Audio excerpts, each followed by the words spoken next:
Thank you, Chairman Abrahamson. Good morning, everybody. I just wanted to spend a little bit of time today talking about our capital improvement plan and what we have planned as a city for the next 2 years. For the next biennium is how we are classifying this plan. We haven't, what we've done is we've quantified all of the projects in terms of their cost, their location, and most of these projects are under engineering as we speak. So we've got a list of 27 projects. There's a couple that aren't on the list that we need to add, so we're further refining this at all times. And the two that we have to add are quiet zones and the stormwater master plan that the City Commission just approved at their meeting on Monday. So you're getting it hot off the presses, and the spreadsheet that I'm working off of will be available on our website later today. What you have in front of you is the map that represents all of the different changes or projects that we intend to try to complete in the next 2 years. It's a rather ambitious goal, and we're going to do our best to try and accomplish that goal. So I'm going to walk you through these, and they're ranked in their priority. The City Commission approved a prioritization policy, and we have used that policy then to rank all of these capital improvement projects. So the first one is the wastewater treatment plant right down in that corner. As you probably are aware, this plant is currently under construction. It has been for a little while, and we plan to open that in about September of next year. Anywhere from July until October is the current plan. The reason that this is our number one priority is for several reasons. Number one, it's a system-wide improvement. It touches every single building in the city of Dickinson, and some that are even outside of our city limits. So, and the other reason is it helps us maintain compliance with federal and state laws. So that's the reason that this is number one. Number two is the influent pump station, which is right down there. Really, these projects are married. If you don't have the influent pump station, your wastewater treatment plant is no longer effective because it has no way of getting the product to the plant so then that product can then be improved. The wastewater treatment plant is a $40 million structure, between a $35 and $40 million structure. The influent pump station is about 11.6. So right off the bat, we're spending about $45 to $47 million on just these two buildings. The next is the finished water pump station, which is located right there. The finished water pump station takes out some pumps that are currently located inside the water treatment plant that's owned by the City of Dickinson but operated by Southwest Water. That plant provides water not only to Dickinson but obviously a much larger region in southwest North Dakota. We have an allocation of 6 million gallons per day from that water treatment plant. Even if we could produce that much water, we can't distribute that water with the current pumps. They're undersized. So we have to pull those pumps out of the current building, create a new structure. This will be in partnership with Southwest Water so that we can fully utilize our allocation today and our expected allocation of 10 million gallons of water in the future. Our water use over the last 2 to 3 years has grown by 46%, and only 3% of that is attributed to industrial water use. So the remainder is all residence and commercial. So that again is why that's ranked number 3. It's a system-wide improvement that will affect every life in the city of Dickinson and beyond. The next 3 are structures, are buildings. The first one is the Public Works building. The Public Works building is located right here. The Public Works building is under construction. It's about a $18 million building, and we hope to have that completed by next year. That will bring our public works operations, water, sewer, streets, and so forth, all together under one building. We will then divest ourselves of our property down here on Broadway and operate out of that single facility of the Public Works building. The next is the Public Safety Center, which is located right there. The Public Safety Center is a combination police and fire department. It'll be the main stations for both. Our police departments currently shares a building called the Law Enforcement Center, or LEC, with the Stark County Emergency Management, the Stark County Sheriff, and also the Southwest Multi-County Correction Center. And the dispatch center is there as well. So the current intent is to move our operations to that site. We are under designed with the building itself. We will maintain a presence in the law enforcement center, but it will be a diminished presence. We're just getting too large. We've authorized 8 police officers over the last 2 years, and we're just outgrown the space. And it will provide space then for those other operations to grow into the space we vacate. The next is the West River Community Center improvements, located right there. The current facility, hopefully everybody's enjoyed that facility for many years. Since 2004, I think, is when we opened that facility.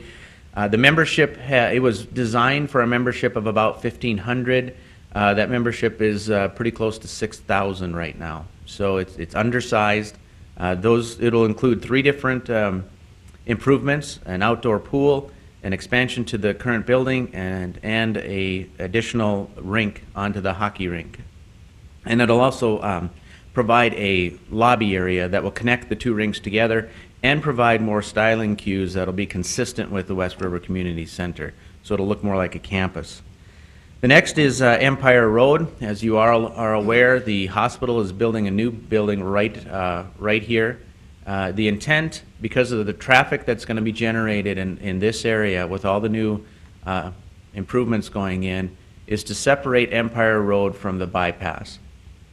We're very concerned that the congestion that we have at this interstate exchange will be duplicated at this interstate exchange if we don't move Empire Road.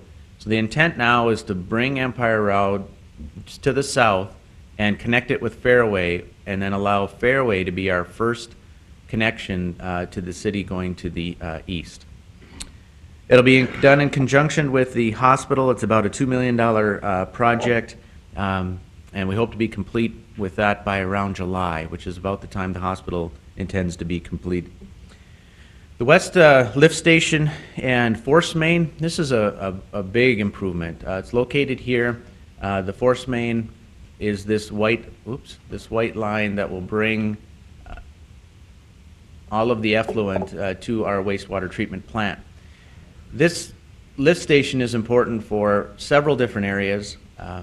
It will utilize a lot of effluent from this area of the community.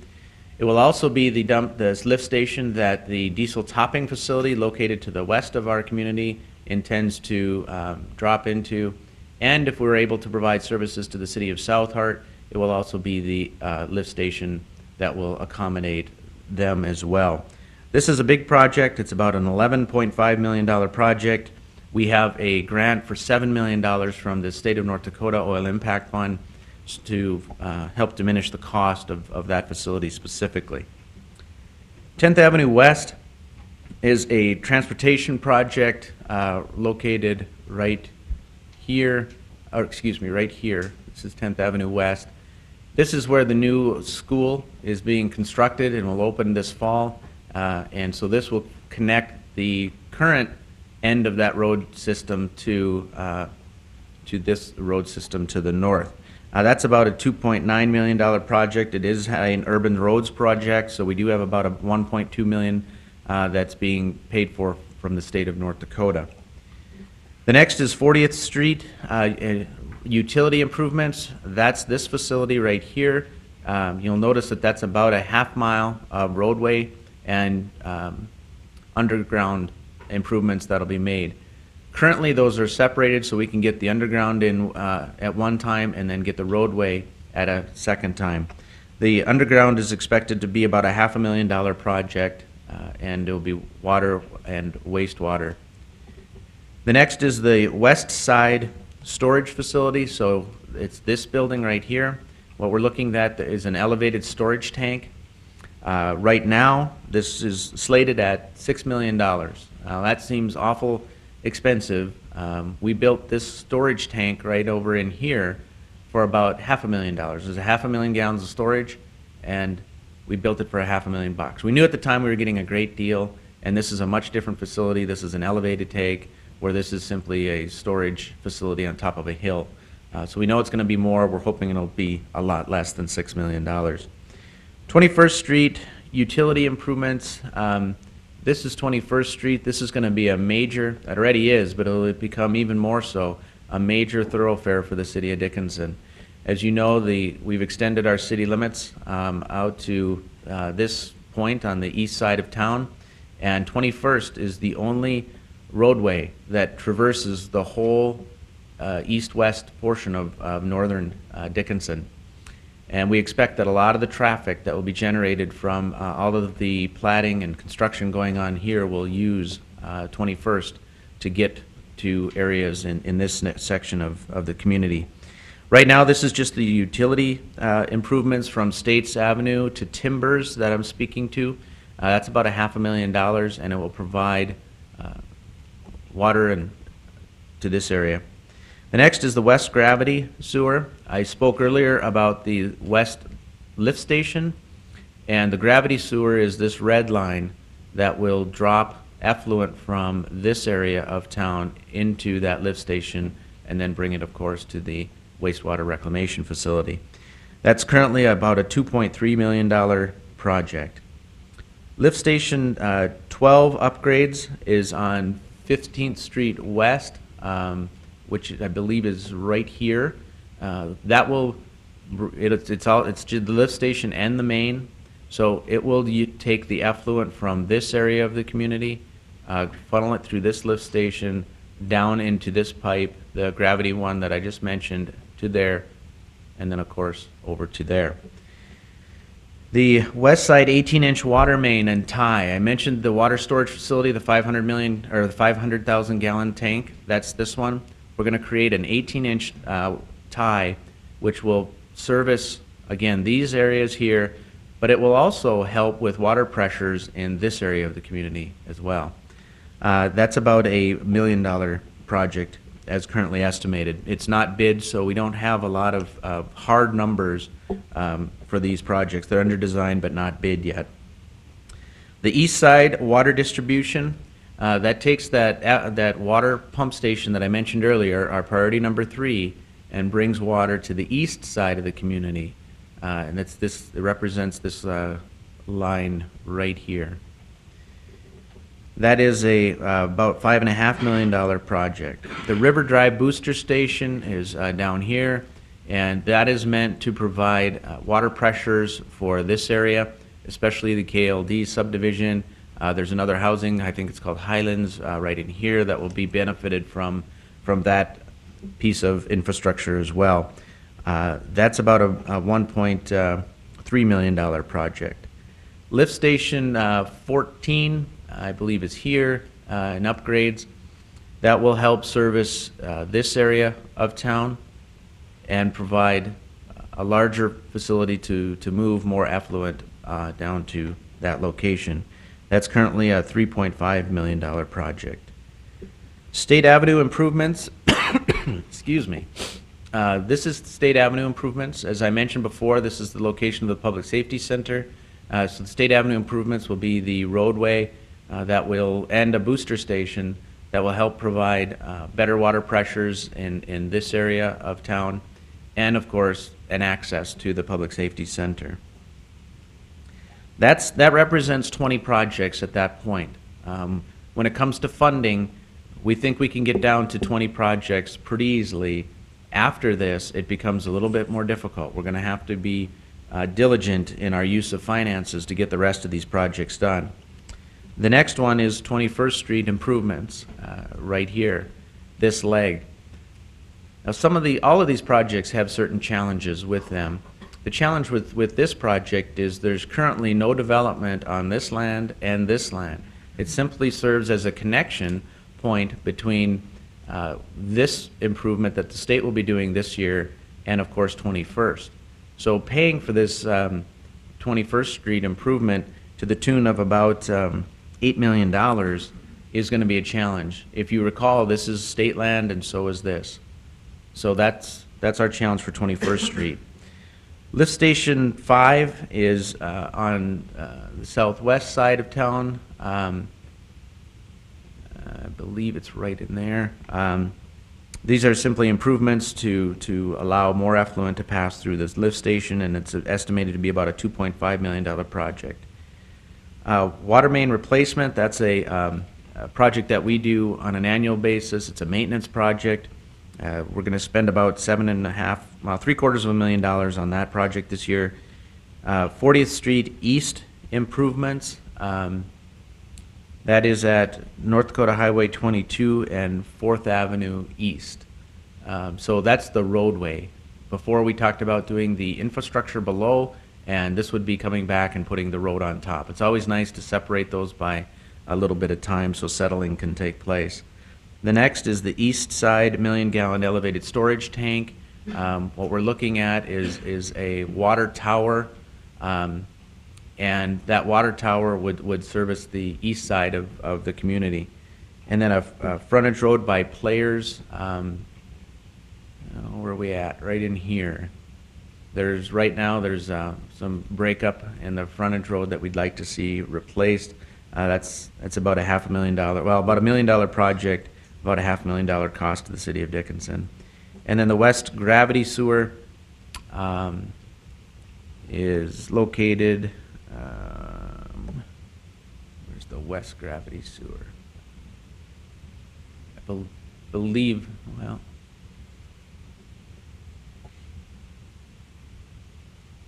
I can't find it on the map right now, but it's a gravity sewer that will also carry effluent to our wastewater treatment plant. It's about a $2.5 million project.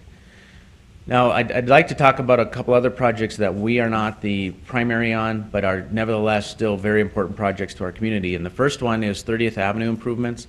This is a state project. It is a portion of the truck reliever route. That truck reliever route will connect Highway 22 with the interstate at two different locations. This location is constant on Highway 22, but the initial route will come down 30th. This year they're bidding in just a few days, essentially this portion of well, they're going to bid this portion, but this piece of it is what they expect to get built at least this year. This is a 5-lane urban section road. It'll go just beyond 21st. There's a natural break in water drainage that goes this way. After that break, it'll become a 3-lane rural section roadway to this connection point. This portion of the truck bypass route won't be bid until next year. The exit 56 will be a new exit. That will be bid yet this year, and hopefully they'll start construction again this year. So these are all state projects. These are all let by the state of North Dakota. We, of course, have influence in those projects, but they are not ours. The nice thing about that is, of course, we don't have a lot of dollars in them, but it also means that we don't control the project. So we're on their timeline and their design team. I will say that this portion of their project does include a shared use path. It'll be located on the east side of the roadway, and then we intend to connect that with a new shared use path along 21st. So those of you who like a 10-foot paved surface to jog and walk and stroller your children and such, we're trying to extend and include a nice road or a pathway there for everyone. So in the end, we have about $190 million in projects, just under. We're trying to refine that to better understand exactly how much is going to be the city's cost and how much we will be receiving through grants, through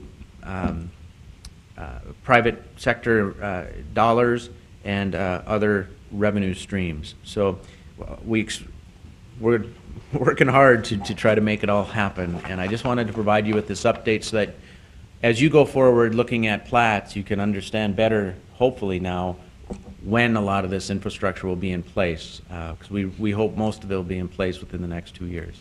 So I'll try to take questions if you have any, and if not, that ends my presentation this morning. Sean, what about the States Avenue improvement overpass? Oh, thank you. Geez, I forgot all about that one. Jay, thanks. I appreciate you saying that. That, again, is a state project. It's located on States Avenue. It'll be an overpass, which was a surprise to a lot of us. We really anticipated an underpass. They will be bidding that project as well in next year. could be as late as this year, but we'll see no construction on it until next year. That is also in design at this time, and we'll have a lot more information on that in about 2 weeks. We have some upcoming meetings, but I can tell you it'll be at States Avenue.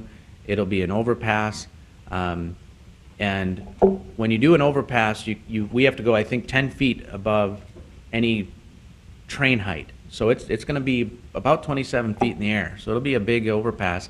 And then when you get that high, you can only create grades of 4 to 5% on the incline and the decline.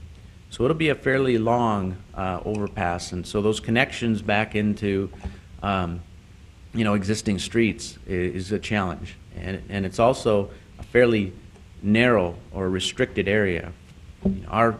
Based on our comprehensive plan, we wanted to see a little wider street, but in order to accommodate existing businesses, we'd had to acquire and knock them down. We didn't want to do that, so we have narrowed down the roadway or the design parameters of that system. It won't affect the roadway width, but it will affect the lane widths and things like that, those shoulder widths and things within it. So, Do you have an anticipated completion date on that?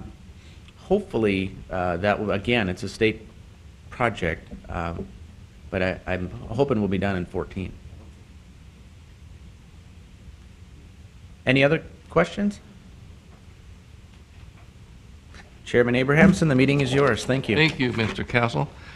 We thank you for all the wonderful news and information. I'm sure the public will appreciate that. We sure do.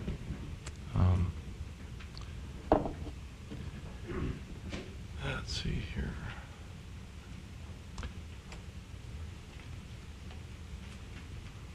This time we'll go to item number 2 on our agenda. It's a preliminary plat.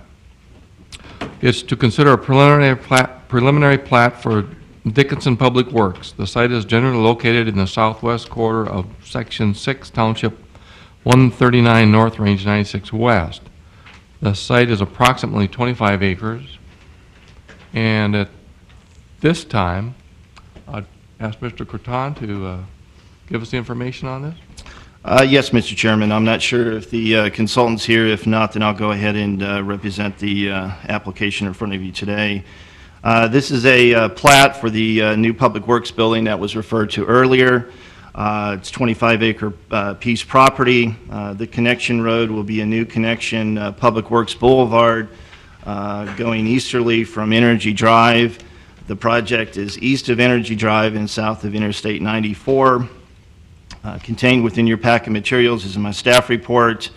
It is serviced by sewer and water. There is available sewer and water availability. I recommend one condition to be attached to the plat, that prior to certificate of occupancy of the building that is under construction, that the plat shall be recorded. The reason that the plat is trailing behind the building permit, the initial review of the building permit showed access of the existing access, and I made a call that preliminary plat would not be necessary. After realizing that Public Works Boulevard would be a new road, that required going through the platting process, and that's why we are here today. And with that, I can answer any questions you may have, Mr. Chairman. Anyone have any questions for Mr. Croton? So is that Public Works Boulevard going to be a dedicated street? That is correct. So it'll be within the boundary of the plat then? It will extend over the existing property.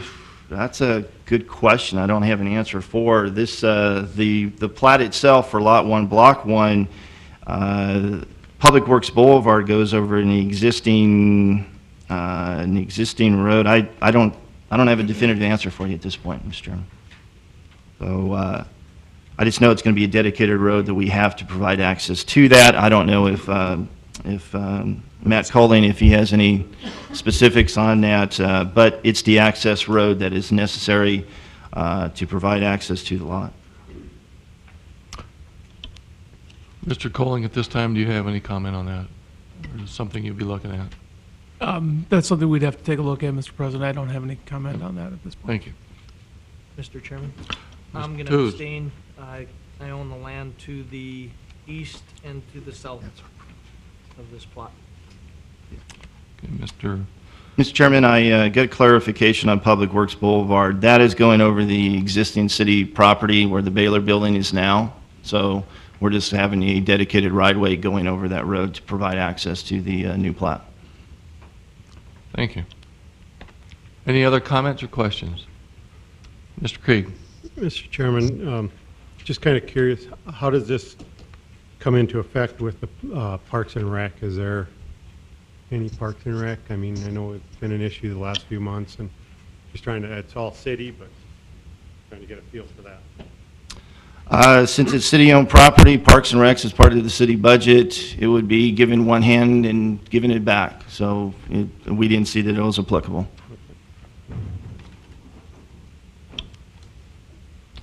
Any other comments, questions?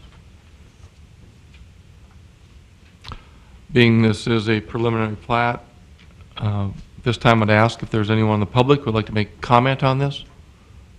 Please feel free to come to the podium and we'll hear your comments.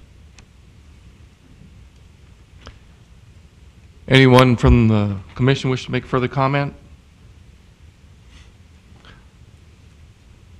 If being none, this time I'd ask for a motion. The city recommends that this be approved with one contingent condition. Do I hear a motion? Mr. Chairman, I move the City of Dickinson Planning and Zoning Commission recommend approval of the Public Works preliminary plat as depicted in Exhibit A as meeting the requirements of the Dickinson Municipal Code and also being in the best interest of the public safety, health, and welfare, with the following condition that prior to the CO, the plat shall be reported issued. Thank you, Mr. Elkin. Is there a second? Second. Then a second by Mr. Krieg. Any discussion? Being none, all those in favor of the motion signify by saying aye. Aye. Aye. Opposed? Motion carried. Thank you, Mr. Corton. Item 3 on our regular agenda is a final plat. It's to consider a final plat for Buffalo Bend. The site is generally located in the northeast quarter of Section 3, Township 139 North, Range 96 West. The site is approximately 4.4 acres. And at this time, I'd ask the party representing Buffalo Bend, please feel free to come forward. Thank you, Mr. Chairman and members of the commission. Andrew Schrank with Highlands Engineering and Surveying, representing the owner of Buffalo Bend subdivision. This is a 12 lots residential, medium-density residential subdivision. We had come before you a couple months ago with a preliminary plat and a rezone. We did get an approved rezone to medium-density residential. The plan for this property would be to have lots 1 through 3 and lots 10 and 11 be a duplex type development. Lots 4 through 9 would still be single-family residences, but higher than density than a low-density residential development. Lot 12 is an existing residence, and that will remain in place. This plat is very similar to the plat you'd seen in preliminary plat. I believe the only change we have made is the addition of a 20-foot water line easement at the request of the city engineer and this board. This is to enable us to loop the water main through this subdivision to provide better pressure and flow. If you have any questions, I'd be happy to address those at this time. Any questions for Mr. Schenk?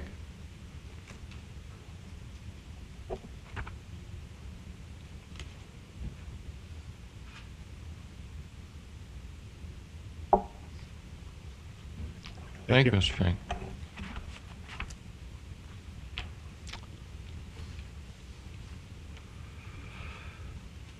This is a final plat application, and at this time, I'd welcome the public to make any comment on this. If there's anyone in the public who would like to make comment, please feel free to come forward, and we'll be glad to listen to your comments. Anyone from the commission wish to make further comment? Mr. Chairman? Mr. Elkin. This is something I believe that we're trying to, we've been trying to move forward with, single residential living. I see we're on here, the city staff is recommending a continuance.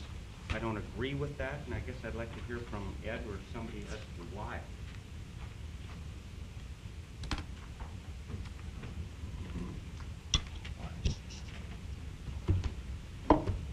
Good morning. Nathan Peck, Assistant City Engineer. I think the reason why that we're recommending continuance on this as well as other final plats is that over the last year, we've seen some difficulty in approving construction plans once the final plat has already been approved. We've had a number of instances where inappropriate right-of-way has been provided, or we weren't able to confirm that the dedicated tracts for the stormwater detention were adequate. It's been a little bit of a struggle over the last year to make sure that we're able to capture everything with the limited resources and the staff review time. And this is this is an attempt for the engineering department to deal with the current situation that we're in, staffing levels, and to say that to avoid all those problems, it looks like that it's difficult for the engineering department to recommend final plat approval without really knowing the final construction details. And in this particular case, we haven't had the opportunity to really work out all the final details of your development agreement. We haven't seen anything but 60% construction plans for this, and it's just the tact that we're going to be recommending in the future is that we're unable to feel comfortable coming before you as a board and saying that we're good with creating this final plat and moving it on. But this is already in an area that's already residential. That's why I'm wondering. I understand the need for the upgrade for the city, sewer, water, those types of things. That'll happen over time. But their construction season, in North Dakota is quite limited. I don't know why we wouldn't want to move forward with a project such as this. I think it's a good project. I think it's something that we've been encouraging all along as a commission. And I think let the developer, the COs don't have to be issued until such time as it meets an end result that's satisfactory to the city, right? Well, yes. Yes, that's one possible approach. But like I said, we've had a lot of troubles taking that approach over the last year. We've had some significant issues in that regard. So, maybe at this time, the engineering department will have to agree to disagree. We obviously will defer to your, commission wisdom and action. But that's just where the staff is at currently. And maybe some follow-up discussion with the city engineer in the future would maybe help. Commissioner Elkin, I could also add to it, if you refer to Section C, where as part of the staff report, it has been confirmed, and as noted as part of the CIP that Commissioner Kessel presented, there are areas throughout our city, and a significant number of areas that we do not have the capacity, and that's been noted by our infrastructure consultants, Apex on the sewer and KLJ for the water. And that's the case for this property. We're cognizant, we're aware of it. We don't take our decision lightly. However, we also realize that though this is considered an infill in many factors, if the sewer's capacity for that system that runs in front of it is at its capacity level, and that's been determined, adding more to it only potentially produces an additional liability to the city.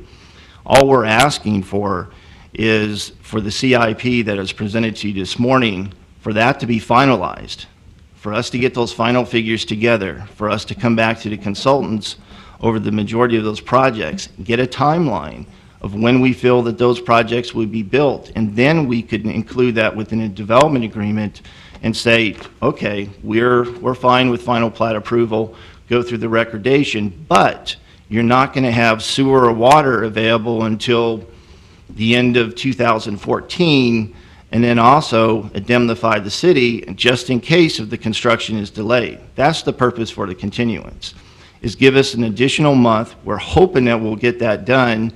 I can't promise that, but at least we can get it down in a development order to address these particular projects. Without it, if we move forward with it, we're kind of open-ended, and we're trying to have a consistent policy. We're having problems to address preliminary plats, final plats, and we also have some final plats that have been out there that people would like to move forward that we know we don't have the capacity for.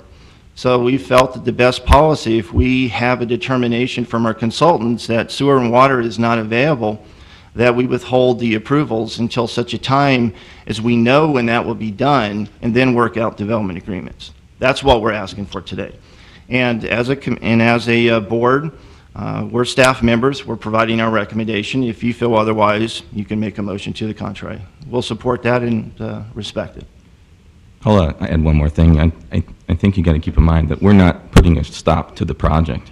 The design and engineering of this project is ongoing, and we'll continue to work with the developers, engineers with that. They haven't submitted final construction plans. They weren't ready. I mean, when the preliminary plat came through, they gave us 60% items to look at, and they continued on trying to develop the project further. So what we're saying is we're not going to just shut this down. We will continue to work with them if they provide us with the engineering and put it through the process. It's just like Ed said,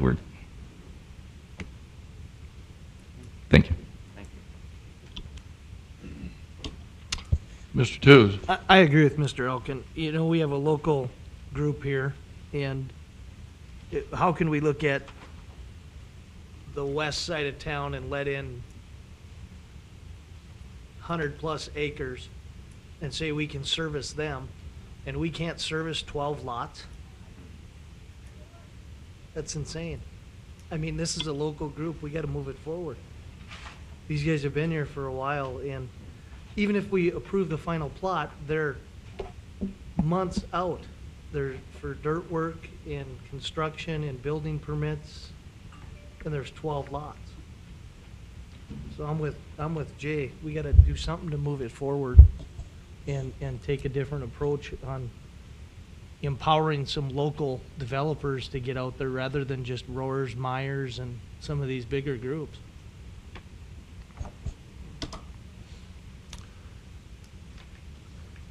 Anyone else have any comments on this issue? Mr. Chairman? Mr. Minister? Oh, Mr. Jackson. I think we've got two different issues going on here. First of all, the ownership of the tract, I don't think really should have much to do with it, because that can change tomorrow morning. We know that, whether it's local or not. We have to look at the project. But the two different issues are, in my mind, number one, the requirement for final plans. That's something new, I think, isn't it, Nathan? We haven't been requiring final plans. Well, certainly, the way you have processed projects a year ago or even before is radically different from how we're doing it now. But that stems from you hiring extra staff and getting some different opinions on how to manage your department here. So. Well, I have a concern about requiring final plans. Our subdivision regs don't require that. We've talked about that for 2 or 3 years, trying to get more upfront with water and sewer so that we could do good analysis on the layout of a plat, and I think that's appropriate. But it seems to me that 60% should be enough to do that, and to ask for biddable plans, final plans, I have a concern about that, about requiring that of any developer. Again, this is a small project, so it's probably not a big deal with this particular project, but if that's going to be our stance in the future, I have concerns about that. Secondly, backing up, look at the big picture. Regardless of ownership, I think what our community needs right now is single-family lots.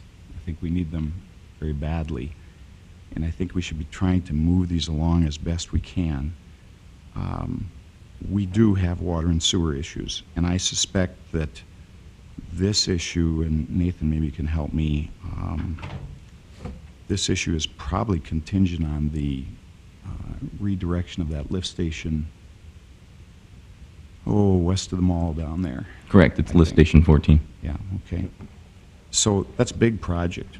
It's a big project, and it's not going to happen overnight. We and the developers have to understand that. But approving the plat at least eliminates the developer coming back here one additional time.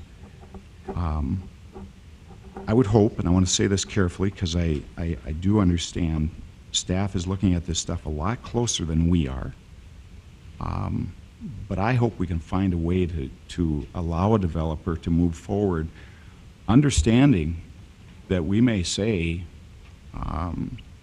sorry, you've got water and sewer in the ground, but you cannot hook up. You can't do it. If something should happen, that we don't get these major infrastructure projects done in the time that we're saying we will. Now, I think there's some legal things to think about in that regard. I'm sure Mr. Colling has a lot of thoughts about that. But if we can, I'd really like to see these single-family projects move forward as best we can. I don't feel that way right now about our 3 projects, commercial, industrial. I don't feel that way. I think we should try to facilitate those 2, but I don't feel the urgency that I do with the R1.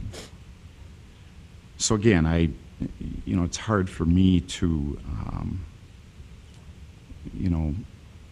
be in contradiction, if you will, with staff's recommendation. But I think we need to look at this pretty closely.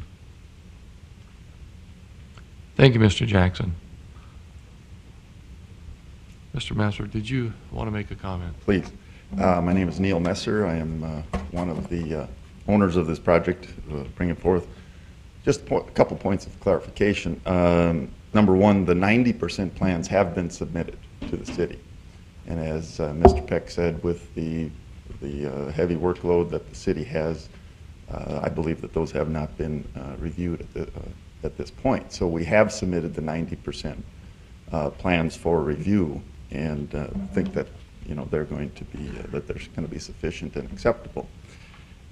Here's the concern that we have as owners trying to move forward with this and being basically put on hold, is that, as previously referenced, the time frame between submittals and approvals is just extremely lengthy, and Mother Nature doesn't change her timetable. We have a 6-month construction period every year. That doesn't change much, doesn't vary much. And so if the program that Mr. Kessel outlined to you earlier, and I believe this project I know this project is affected by the 10th Avenue East sewer line, to remedy that, if this, and I believe it's middle on the list, and I could be corrected if I'm wrong, but if that timetable is, and you approve those projects, or the city approves that project in the middle of the winter, that doesn't allow us to go out and start underground construction. And that's our concern. The cost of doing these public improvements, the water, sewer, streets, curbs, gutters, those kinds of things, are going up way faster than inflation. I mean, the other projects we're done and the estimated costs that we're looking up, I mean, they're going up 10, 15% a year. So it would be a lot cheaper for us from an expense and development cost, get those things done now and wait for the water and sewer connection. And we're willing to do that. We're willing to accept a proposal that won't add 1 ounce of additional product to that capacity issue. We're willing to do that, but allow us to move forward, not that we have to wait until this project is done, which could be 1 year, it could be the middle of next year, and all of a sudden it's 2015 before we're allowed to commence with our improvements. So that's what we're asking for, as Mr. Jackson said, is to allow us to go forward with the understanding that we're taking the risk, and we're willing to take the risk, knowing that this project is somewhere in the middle of the priority list. It's more than likely going to get done, because if it doesn't get done, you're not going to do any additional subdivisions, and just allow us to move forward. So I guess that's my comment, and that's what I'd ask for. Thank you. Appreciate your comment. Mr. Josephson. Yes, Steve Josephson, City County Planner, City of Dickinson. I just wanted to get some comments in here. As was said before, the developer is requesting an approval for a final plat for the Buffalo Bend subdivision. One other point in here is that payment of cash in lieu for parkland is required prior to recordation. I do stand with the staff recommendation of continuance. I don't think that these are issues that are insurmountable or really going to hold up this project so much. But if the commission does decide to go forward and recommend approval, I just want to call your attention to page 2 in the staff report, where there were some issues that were identified. In addition to the issue about capacity and the development of the capital improvements program, we had an issue in there that plans should reflect a minimum basement floor elevation 4 feet higher than the point of tie to the 10th Avenue East Interceptor sanitary sewer main. The subdivision also must have a requirement for each lot to include a backflow preventer device on the sanitary sewer line, and the final one was approval of, well, not just 100% construction plans, but the final stormwater management plans are needed for final plat approval. And it's my understanding, speaking to our assistant city engineer, is that the final stormwater plan is still under review and that there's still some issues with that. And my understanding in the past has been, the practice has been that final plats have not been approved until after the stormwater plan has been accepted by city engineering. I'm only calling these issues to your attention because in case you decide to go forward and make a recommendation of approval, that you consider some of these items as conditions of approval for the, for the final plat, instead of just saying, well, we recommend approval without any conditions, because there have been some other issues that have been identified, in addition to the capacity issues with the capital improvements program. I also did want to point out, make a change on page 3 and F for access, and this was something that the developer's representative pointed out. It should be for access. Access for lots 2 through 11 shall be off of a subdivision road that accesses 10th Avenue East. Lot 1 would take their access would take their access separately from there, and I'm going to make that, I'll make that change in the staff report before that goes to City Commission. I guess that was the comment I had for the assistant city engineer, was the status of the stormwater report, because my understanding is typically that the city's action has been to recommend approval of final plats based upon acceptance of the stormwater report. Thank you, Mr. Josephson. Mr. Chairman, Mr. Elf?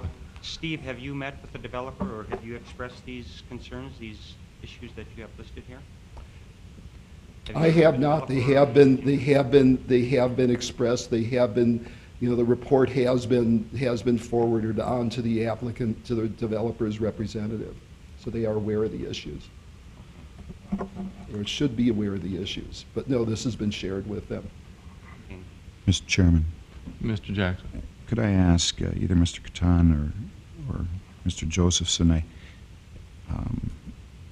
think we're in the middle. We're between preliminary and final plat on 2 or 3 plats right now. I believe Westridge's second. I think we approved preliminary. Mhm. We're waiting for final. Correct. Are there more? There are several more that are out there. Could you remind me? Offhand, I 3. can't. Okay. I just know that there are several ones that I've spoken to, and we do have some final plats that have been out there. Prairie Creek, that's been out there for well over a year, and they've been trying to work on their stormwater and haven't got any acceptance in well over a year. Sure. So. And there's probably different issues with different plats, I suppose, but but on most of these plats are going to have the same issue with the infrastructure, with water and sewer. So is it your thought as staff that you'd be recommending continuance on all of them? Yes, we're trying to have a definitive policy. That's been discussions with city attorney, that unless we know that CIP has been completely funded and we have that project and we have that date, how else are we going to develop the development agreement in order to, if we grant the final plat or the recordation of the final plat, to withstand, to address the lack of sewer or water capacity until such a time as as that is provided. I mean, the developer can move forward with construction plans and the rest, even on a continuance. We've outlined that. They know that issue. The issue is how do we address those building permits? Last thing I want to do is to have another final plat that's out there that is that vague nebulous of when we could issue those permits, because then they could sell those lots, transfer ownership goes, and they could come in for building permits, and second, third parties could be adversely impacted because they bought the lot, and we're going to tell them we don't have that. It makes sense to address that issue up front so that all parties that buy that subsequent plat are aware that they may not get a building permit until such a time, or a CO if we allow the building to be constructed until a year from that date. Because you're talking about construction loans and the rest, and those are very, those are high-interest loans, and people need to convert those to conventional ones. So we're looking at that as a consistent policy across the board, but also to protect the public. We understand it's a delay. For years, we have done paper plats in many ways, if you want to use the term for final plats. We haven't required the information, and I don't know, I have numerous examples of property owners that have come in and bought it the second or third time after it's been platted and find out, oh, they got to build a road in front of them through their lot, or they have to provide this stuff. We're just trying to address the issue.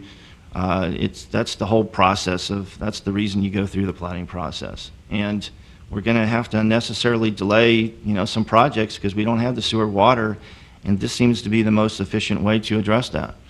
I think that Let me it's probably ask. worthwhile to have Attorney Colling to comment in it as well. Well, Mr. Colling, would you like to make comment at this time? Mr. Chairman, Commissioners, two comments, I guess. You've heard the references to sewer and water capacity here this morning. I think as staff, we're becoming increasingly concerned with the city approving subdivisions and approving plats for which there may not be water and sewer capacity. There's limited capacity within the city, and we don't want to approve a lot of plats out there that we are not eventually going to be able to service. We've had a couple of examples in the past several months of a plat that may have been approved 2 or 3 years ago. As Mr. Corton states, it's changed hands now. A new developer comes in and realizes that there isn't sewer and water capacity, and they may not be able to actually develop that property. That's not a good situation. It's not good for the city. I think there's the potential there that it opens up the city to some measure of liability for approving a plat that we cannot service, that we can't provide water and sewer service to.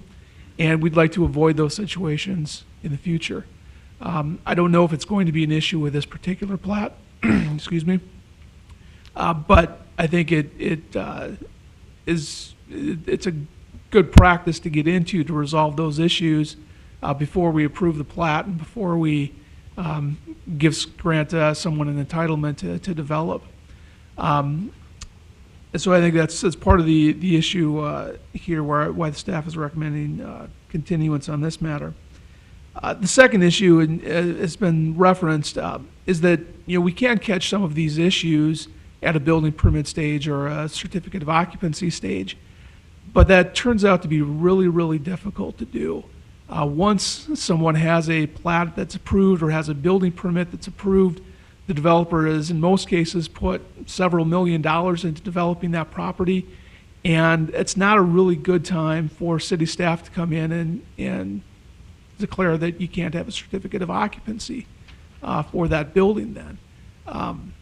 We've had situations like that before, and it puts a tremendous amount of pressure on city staff to grant those building permits and to grant those certificates of occupancy. I think as city staff, we would rather catch these issues at this stage, at the platting stage, rather than have a developer out there with millions of dollars in investment in infrastructure and in putting buildings vertical, and then tell developers that they don't have sewer water capacity, or that they don't have what they need in order to operate the building. It's more efficient for developers, and I think a better practice for the city to do it at this stage and have those issues resolved rather than do it at some later time. Mr. President. Thank you, Mr. Colling. Anyone need any clarification? Mr. Chairman. Mr. Jackson. I think it's important we take time on this because it's going to come up in every plat now. And I think as a board, we really have to understand where we're going. But Matt, are you saying that you're uncomfortable excluding that entitlement as part of the plat approval, that water and sewer or infrastructure entitlement as part of the plat approval. In other words, condition the plat approval to exclude that entitlement. With, Commissioner Jackson, the approval of the plat is the entitlement. Once we approve a final plat and have it recorded with the county, that document is recorded, it's public record. We may have conditions that are attached in a resolution, but those conditions aren't attached on the document itself. When somebody does a public record search and pulls up the plat, the conditions don't come with that. It's just the plat document itself. And there would have to be another search done to find the resolution and find the conditions that are attached to it. And of course, I think that if we were to conditionally approve a plat excluding the entitlements, if that can be done, we wouldn't record that plat. Now, I realize that can put a different kind of pressure on staff, too. Mhm. I do appreciate that. Yeah, and you know, in a sense, you're doing the same thing in either case. If you're approving a plat based upon a series of conditions, the developer doesn't have any greater entitlement at that point than if we simply continue this matter until those conditions are satisfied and then approve a clean plat. I would agree, except that I think the developer at least knows that his plat has been approved as to layout and, you know, the detail of the plat and all. That would be the difference. And I think the intent of our subdivision regulations, and Mr. Corton can talk to that, is that entitlement comes that preliminary entitlement comes at the preliminary plat stage. You know, in this case, the developer already has the preliminary in. So the layout and the general design of it has been affirmed by this body. And it would just be satisfying those conditions that staff has identified that would be required in order to approve the final plat. Okay, I've got another question for Mr. Croton. You and I have talked about this before, but let's say we would continue this or any other plat. If a developer brings you plans and specs that are 100% complete, that can be approved, the normal process by engineering, do you think we're okay with allowing a developer at his own risk to install that water and sewer? Even though the plat has been continued? I heard you say absolutely. Mr. Jackson, I can address that.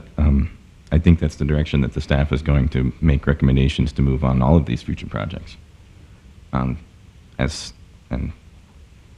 building permits are not necessarily my forte in the engineering department, but I think one of the things that difficulties we've had is that once you give recordation of a final plat, the developers then take contracts on homes with home buyers, and all of a sudden you're dealing with 100 people in the foyer complaining about why they can't move forward versus one developer. And I think what you outlined, Mr. Jackson, is appropriate. I mean, it definitely changes up the way things have been done, but it allows the developer to move forward with infrastructure installation, allows the city staff time to inspect it and be comfortable with it before you start having home buyers move in. And that's definitely an issue that we've had in the city of Dickinson here, is that we've got people taking occupancies on projects that aren't finished yet. And we've seen some of the quality of the construction going on. The staff is very uncomfortable with continuing allowing people to live in these areas when we're not completely satisfied that it's appropriate. And I don't think we should do that, not for a minute. And if a plat's not recorded, you know, I understand a developer can take some kind of down payment, but you certainly can't transfer title of the property.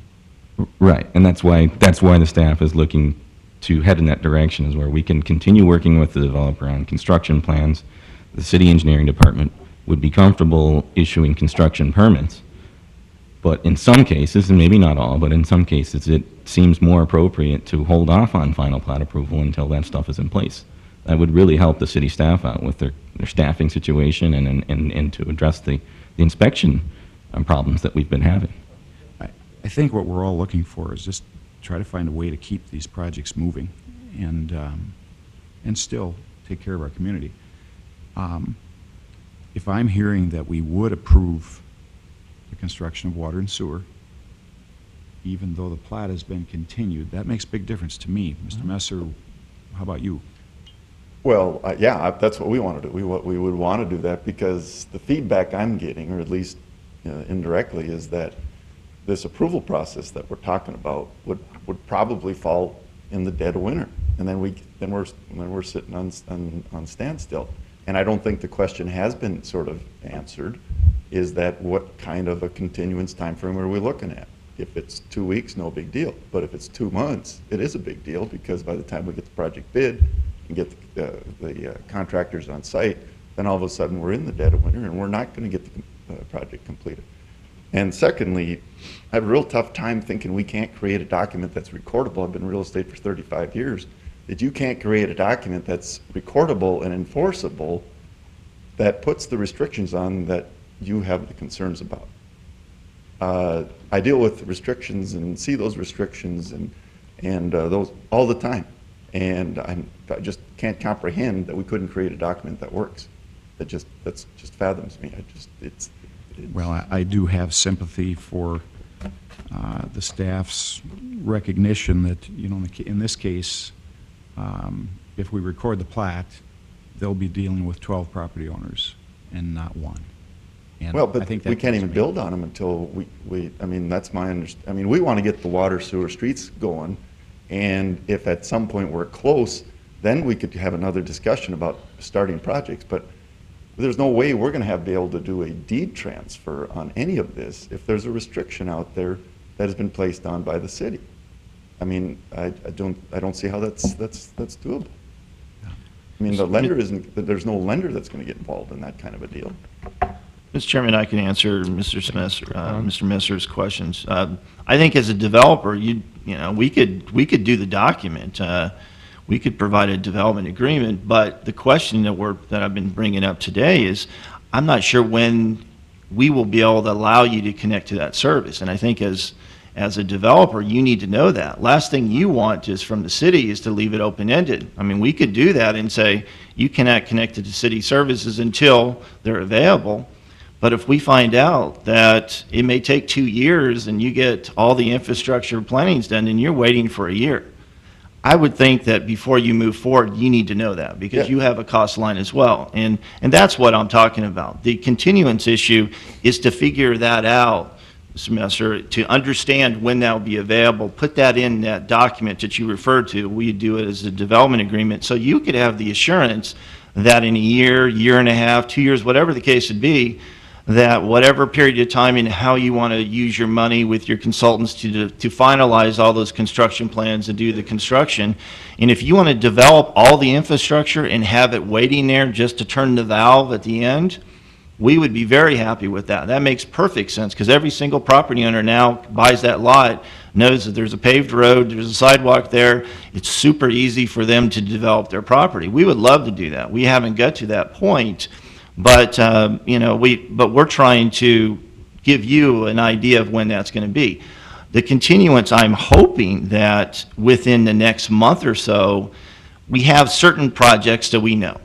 There's task orders that over the last month or so the City Commission has approved. We've got general ideas based upon the consultants to when they have designed the plans, when they feel that will be constructed. I think your project is a question mark. We're not exactly sure when the other segments need to be connected in order to provide those timing levels. But if you want to continue to move forward, you could continue to do that, and that's been outlined. Continue with your construction plans. You could do that without the plat approval. It's just that for us to develop a document, I don't think you would want an open-ended document that the city that says we're not going to allow you to connect to it until it's available. We're trying to give you a timeline. I understand that, and that's what I appreciate. But it goes back to the point that we're talking about is that all of a sudden, because of the limited construction times and periods we have, what I don't want to do is get in a point where we have to wait until the project is complete and then we start all over again and have to go through the processes. It was referenced earlier. I mean, our 90% documents have been in for a couple of weeks. It probably will be a while before staff gets a chance to review and approve those. So if you allow us and let us make the investment decision, on that. Allow us to do that. If we elect to do water and sewer lines only, fine, let's do that. But if we elect to go water, sewer, street, curb and gutter, allow us to do that. But let us make the financial decision, and let's work with the city on getting the infrastructure decision on a path forward. That makes sense. Okay, but I think I heard Mr. Croton say that that's workable. That's not the information we were getting last week. Well, we're asking for a continuance so we can develop the document to tell you definitively what you could do, but your consultants, your engineers can continue to proceed forward to get the stormwater, to get the final civils together that you would need anyway. You could continue to move that forward, and if you got all that approved, even as we're working on that document, if it was delayed for a couple of months, I don't see that if we've approved all that, that we probably could allow a grading permit, you know, if everything else has been approved. Now, that's an issue we could ferret out, but, you know, what we're trying to do is just ensure that we know when that's going to be available instead of it being open-ended. And we're just asking for one more month for us to be able to get that information together. We would hope that we would have that for you. In the interim basis, we could discuss issues as well. I think that's fair. I don't know if Matt wants to, Mr. Coley, you want to talk about that as well, but, you know, we can give you a final document, but I don't think you would feel too comfortable to saying that we're not going to let you hook up and leave that date as an open-ended document. Well, but again, I think you answered my question, which is within the next short period of time, you're going to know approximately when that project, which will resolve the capacity issue on this street, will be done. Then let us make the decision of whether we decide to start with water and sewer this year or wait till next year or that kind of stuff. My understanding of the continuance is that wouldn't allow us to do that. We couldn't come in and take the investment of putting the water and sewer in under the way that staff is making this recommendation. Okay, I'm not hearing that. No, we're not intending to hold up construction plan development, review, or approval. What I've stated is that we will continue to work with your consultants to finalize the construction plans. The plat approval and the construction plan permitting aren't necessarily married together, is what the engineering department is saying. Okay. And we're recommending that we maybe take some time to think about the issues overall as a city before we continue furthering the final platting and allowing some sort of selling of the land or contract documents taken with homeowners. We're just trying to slow down the pressure that the staff receives on dealing with homeowners looking to get in and get into their dream home before we even have a quarter of the construction done that needs to be done that we would like to see them happen on. Well, and again, I can appreciate that. What I'm saying is, it was my understanding previously that we could not commence with any underground horizontal improvements without final plat approval. No, and that's incorrect. That is incorrect. I mean, the engineering department is looking to make recommendations to this board as well as the city commission that maybe we consider looking to doing business in a little bit different way than they have in the past, where we could finalize construction plans and, depending on the situation, it's not across the board, but can be comfortable with moving the project forward to construction permitting prior to final plat approval. That's where we're headed with recommendations, and that would keep you moving along. Now, I'm not making promises, and I don't know, maybe, just to clarify maybe what Ed stated earlier, this engineering department's not making commitments to allowing permitting or allowing construction before we're comfortable with the construction plans. Mm-hmm. I mean, our review and approval has to be done before we'll allow construction. But that doesn't necessarily mean that it has to wait until final plat approval or preliminary plat approval. They're not married right now, and that's not our recommendation. Okay. So just one last question, then I'll let you guys move on with your meeting because I know it's taking longer.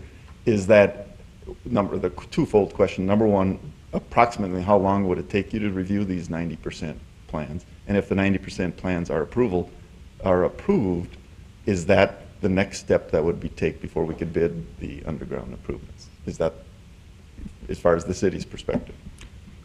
Well, we're not going to permit anything less than 100%. Okay, so we got to get to 100%. Okay, but I'm being told the difference between 90 and 100 is weeks. Right, but really, we want to deal with preliminary plans for preliminary plat approval. Beyond that, we don't need to throw in 2 or 3 more, reviews of construction plans for the same project before final plat. We want preliminary and final. 90% doesn't do us any good. I can't give you permits on 90%. Am I correct? You say 90%, and I heard 60% earlier. 60% plans was what was provided for our previous preliminary plat approval recommendation. You concur that there has been 90% presented? About a week and a half ago or so, there was a 90% set of plans provided to the city. Now, I'm not going to further those along in the process. We've got a backlog that's ridiculous, and it doesn't do me any good to throw in an additional 90% set of plans because I can't issue permits on that. And I'd agree with Mr. Peck on that. There's no reason to look at them. But I like what I'm hearing this morning. And to me, the continuance is fine as long as this or any developer can proceed with construction at his own risk. Understanding he's going to have to answer that for himself. But to me, that's the big issue here, is to move it along. And the construction is really the big part of it. I like what I'm hearing. I concur. I like what I'm hearing, and I also like the idea that you have time and the realization that the engineering planning department realizes the impact that could have on the city that Mr. Colling brought forward, that we are not, and they do not wish to incur any liability on the city by issuing permits or plans or approvals prior to that. I can appreciate And that's that. why the two aren't married, Yep. is there is no reason for the city to incur liability. And again, if I can clarify, our concern for liability is building permit issuance, not necessarily subdivision infrastructure improvement permit issuance. They're two separate things. But that's really where we get in trouble, is when we all of a sudden have homeowners trying to pull permits or get occupancies when the subdivision isn't done. But that's not what we're asking for. But- Correct. Yeah, Right. okay, so, thank you. And I think, Oh, Mr. Elkin? My question is for you, Neil. How far along do you feel this project would proceed? Well, we were hoping to put the underground in this year and to get ready for streets, curb and gutter next spring right away, rather than wait for for this or whatever, so where we have approvals mid-December, and then everybody knows that the contractors are all busy, and so your water and sewer probably comes in June or July, and then we're pushed back, in essence, 9 to 12 months. So that's what our goal is, to get the water sewer in this year, not commence with any residential construction, that kind of stuff, because that investment would be foolish. But to get those water and sewer in and pay 6% or 7% to the bank rather than 10 or 15% to the cost of increase in construction makes an investment decision a little easier to make for us. So, okay. And I don't see a problem with that. I don't. He can move forward, the developer can move forward with his plans. Thank you. As far as water, sewer. Yeah, we may want to allow connection to the system, but I don't see a problem with him accomplishing a water and sewer this year. I believe he understands that, and he's going to assume that risk. I think that, Mr. Chairman, I think there's probably been a confusion. I think that probably the developers and maybe the community in general has thought that if we recommend a continuance in engineering is cutting off any reviews, and we're no longer going to do that. There's the infrastructure that normally runs concurrent with your platting process. And what Nathan has said, that no, we could continue on, we could continue to do the reviews. That's what my understanding Mr. Messer wants, is for our department to continue to do the reviews for the civils, and then we could address the issue. The final platting is the survey, is the recordation of the documents, and that allows him to split the property and sell them. Staff's concern is that we want to make sure that any subsequent owner of the property, that they know definitively, and we want to work out the timing issue. So I see that they're two different ones. They normally are blended together. We're separating the two in order to try to keep the projects moving. But just because a continuance is on the plat doesn't mean that it's a continuance with the infrastructure issues. And I hope that clarifies the issue. See, some of them looking at me a little bit different, so, but they're intertwined, but we could allow the review of the construction plans to proceed forward. And then hopefully in the near future, we'll know definitively from our consultants when we'll have that availability of sewer water to the site. We could finish up the agreement. And then we can move forward with the final plating and the recordation of the plat in time for him to be able to sell it to prospective buyers, and that timing may very well work out well for them. So I hope that clarifies the issue. I don't know if it does, but I think the big issue is that a continuance doesn't mean that we are no longer looking at any construction engineering plans. That is not the case. Thank you, Mr. Corton. I think the continuance is a good thing, the recommendation. There's a reason for it. The reasons are fairly well defined, and I think Mr. Colon assured us that it probably should be done, that we don't want to do something or recommend something that the city might get into a situation that incurs a liability and a responsibility that they don't want or are not prepared to do. And at this time, we're discussing a final plat, and I would ask if there's anyone in the public who would like to make comment on this final plat application, please feel free to come forward. We'd be glad to hear your comments.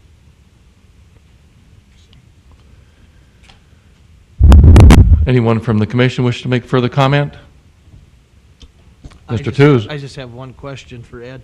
And thanks for explaining that we can continue on with this, but when would a permit be issued to move dirt then with all these questions in limbo with storm sewer and water? I would think that as after the stormwater has been approved and the civils have been approved, we could allow a grading permit. The key is going to be is that it would be for the entire site. No lots can be sold, no building permits for going vertical could be issued until the final plat's taken care of.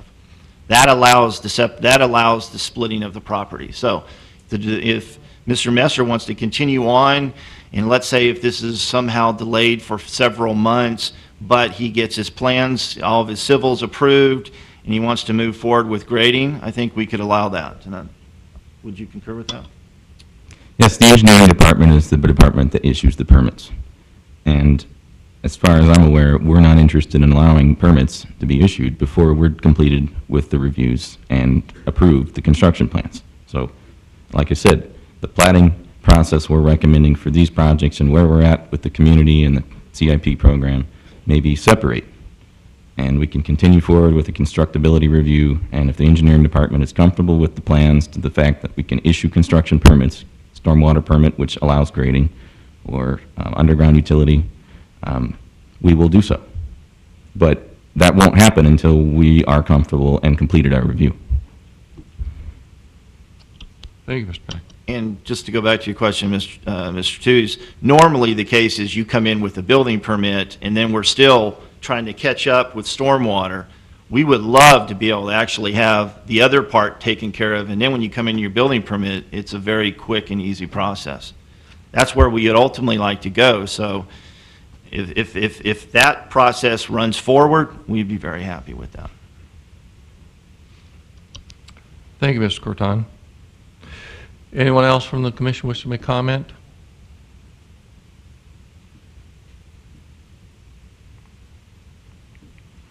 Being none, I'll close the public portion of this hearing, and I would ask for a motion.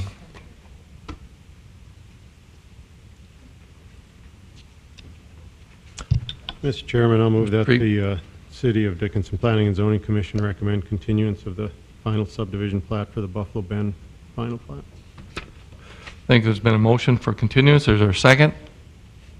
I'll second. Second, Mr. Grimm. Any discussion? Just one last thing I'd like to mention as part of the discussion. I'd really ask staff to look at that 100% requirement for final plat approval. Now, with this particular subdivision, it's probably not a big deal, but it is a big deal for a larger subdivision, and I just don't see that it's necessary. We don't have to answer that now, but ask us to take a look at that. Chairman, I'd like to see this plat move forward, but I can understand the staff's concerns, and I'm hoping that the staff is going to be more than willing to work with the developer on issuing those permits, so at least he can do his groundwork.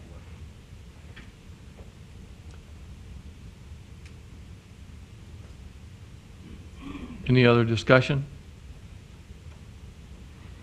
I I appreciate the staff's recommendations and their work on this and the willingness now. The developer, I think what I'm hearing is this continuance is going to give everybody time to get to the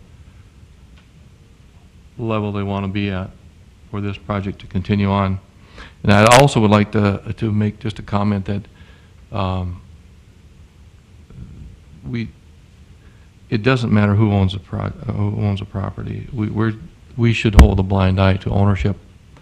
It doesn't matter who the owner is. We're dealing with property and not people. And I've said it before. It'd be nice if we could zone people, but we can't. We're zoning property and its use and its impact on the community, and we're not here to incur a liability to the city, and we're not here to hold up developers. We hope that there's a benefit for both and that what we do is positive. That if a project should go forward, it's going to be a benefit to the community, and this looks like a good project, but I just reemphasize we're looking at property and not people.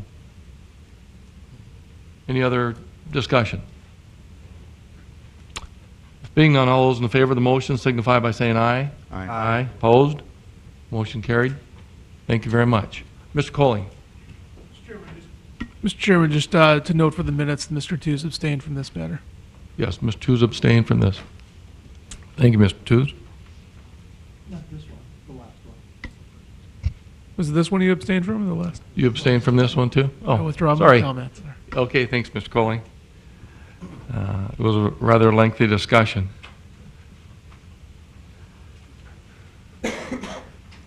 Item 4 on the agenda is a final plat.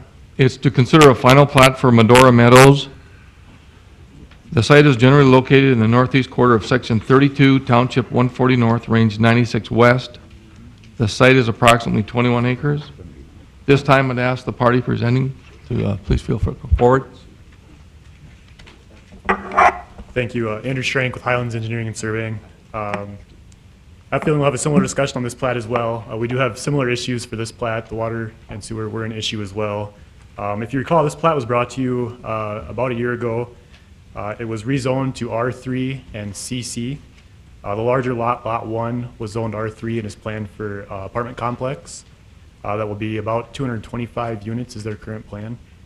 Lots 1 and 2 will be zoned CC.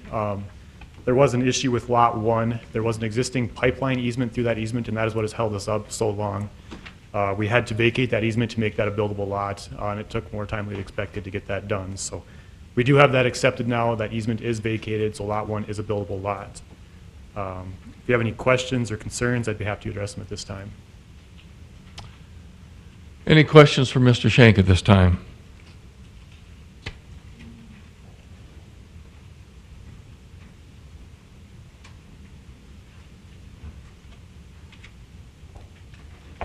Well, at this time, I would ask the city recommendation. There is a recommendation here for a continuance on this, and I would ask the city to make comment on this. Mr. Cortana or Mr. Peck? I can speak to that. This is a similar situation. It's the exact same situation, and in fact, with this project, the construction plans were significantly less detailed than the previous project. So again, just mirror the previous comments to this project. And the continuance is serving a purpose to get those resolved, and when it gets to that point, it would be continue on with the project if things were satisfactory with the city planning and engineering? Correct, correct. Mr. Shank. Mr. Commissioner, the owner has expressed some concerns with this process. He is concerned that financing may be a problem. Without having guaranteed infrastructure in place, he's questioning whether banks will finance development like this prior to having that in place. I don't know if the city can speak on that anyway, or if that is a concern.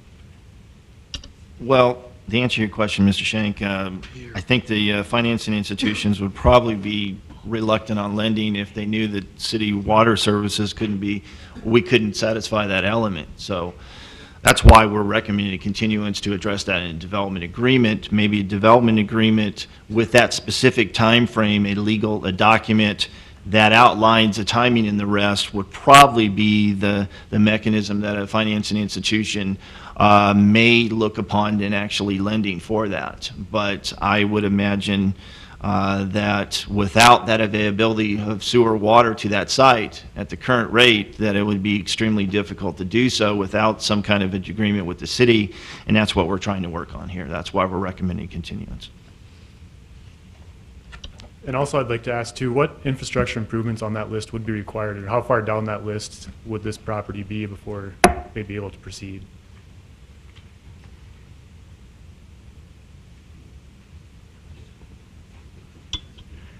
I don't have that, I don't have that information to share at this time.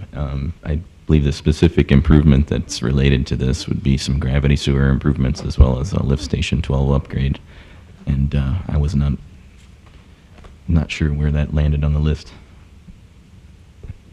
And it doesn't look like we have it in the room, so we can work with you to figure that out later. Thank you. Thank you, Mr. Schrank.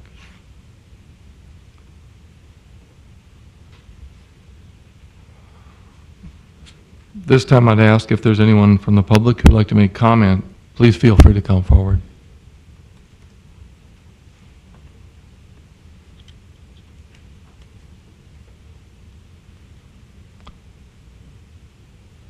Anyone from the commission wish to make further comment? Mr. Chairman, just, Mr. Jackson. you know, this infrastructure thing, and Mr. Peck and Mr. Watson know the detail of this better than I do, but speaking generally, I don't think I can think of one subdivision that is in process that isn't going to be contingent on some of these major works that were in the first several priorities that Mr. Kessel showed us this morning. I think that's why he showed it to us. I don't know if it's the first 6 or the first 8 or whatever, but these are major projects for Dickinson, and they're going to affect every single subdivision that we see before us right now. You guys disagree with that statement? I can't think of one that won't be. So everybody needs to understand out here that, on this board and in the audience, that every project is going to be affected by these.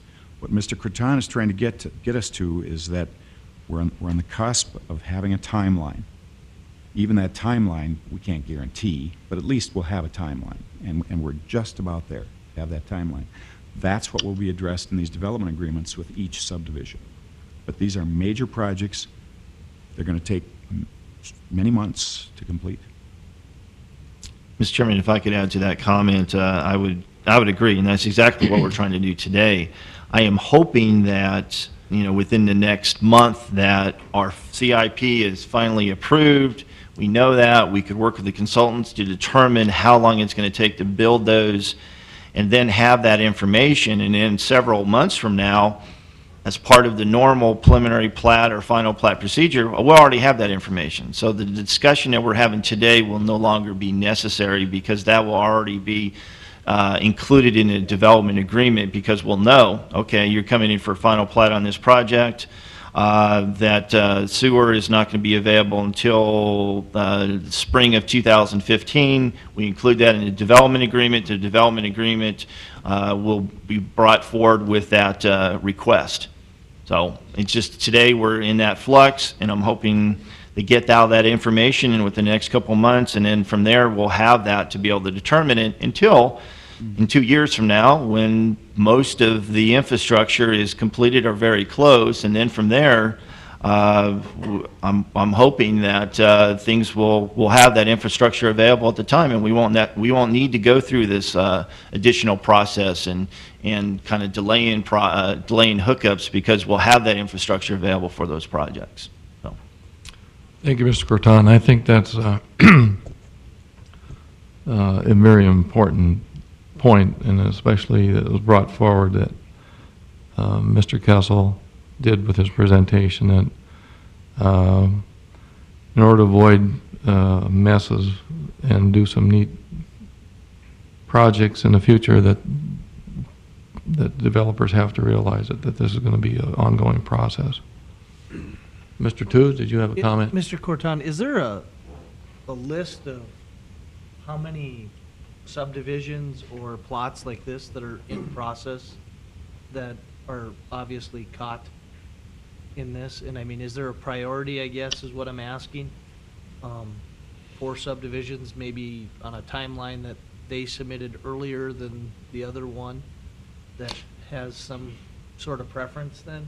We had that adopted on Monday night, the capital improvement policy statement. And based upon that, I think it was the second or third one down. The first one was an absolute emergency due to some kind of a, and I think probably Attorney Colling could walk you through the different ones, but I think that existing plats were the third criteria, and the vast majority of the projects that we have here were contained within that. So that list that Mr. Kessel brought this morning was based upon that criteria list that we had, and we were trying to correct those existing problems. They were the high priorities that we do have. Now, the timing is going to be based upon those connection points. You had referenced earlier, well, what about 10 lots compared to a larger one? Well, the larger one, the capacity and the lines that go in either the water or the sewer lines are easier fixed and maybe fixed within a year period, while that little connection on that small lot may take 2 years. So they're apples and oranges, even though if you looked at them without that criteria, you would say, well, what is 10, 10 lots, no big deal. But you have to look at it with respect to the connections, the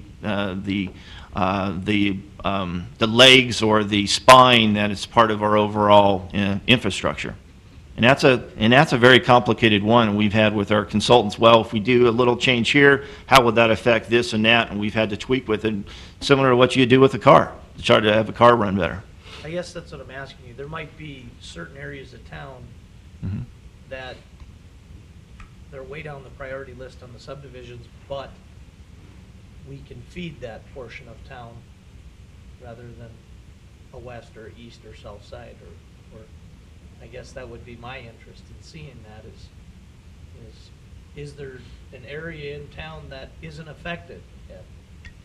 As of now, I scratched my head when we were going through that. I really could not tell you today that there is an area in town, infill development, that would get a green light. And we've looked at it holistically, Mr. Tooze, that the south, east, west, north are all in the same thing, and are all going to kind of come together at the same time within that 2-year time period. Hopefully, some of them will take a little bit longer because we're talking miles and miles of pipe in the rest. So when you looked at that list, you could see next year is going to be a hellacious year when it comes to construction. We're going to have significant portions of this town are going to be under construction. Mr. President, Mr. Colling. to answer the question, add to some of what Mr. Corton said, I think what we're realizing as city staff is we are basically at capacity right now in terms of our infrastructure. The $192 million in projects, the 27 projects that Mr. Kessel talked about, that is required in order for the city basically to service our current city limits in order to extend out into some of those areas that have been annexed recently.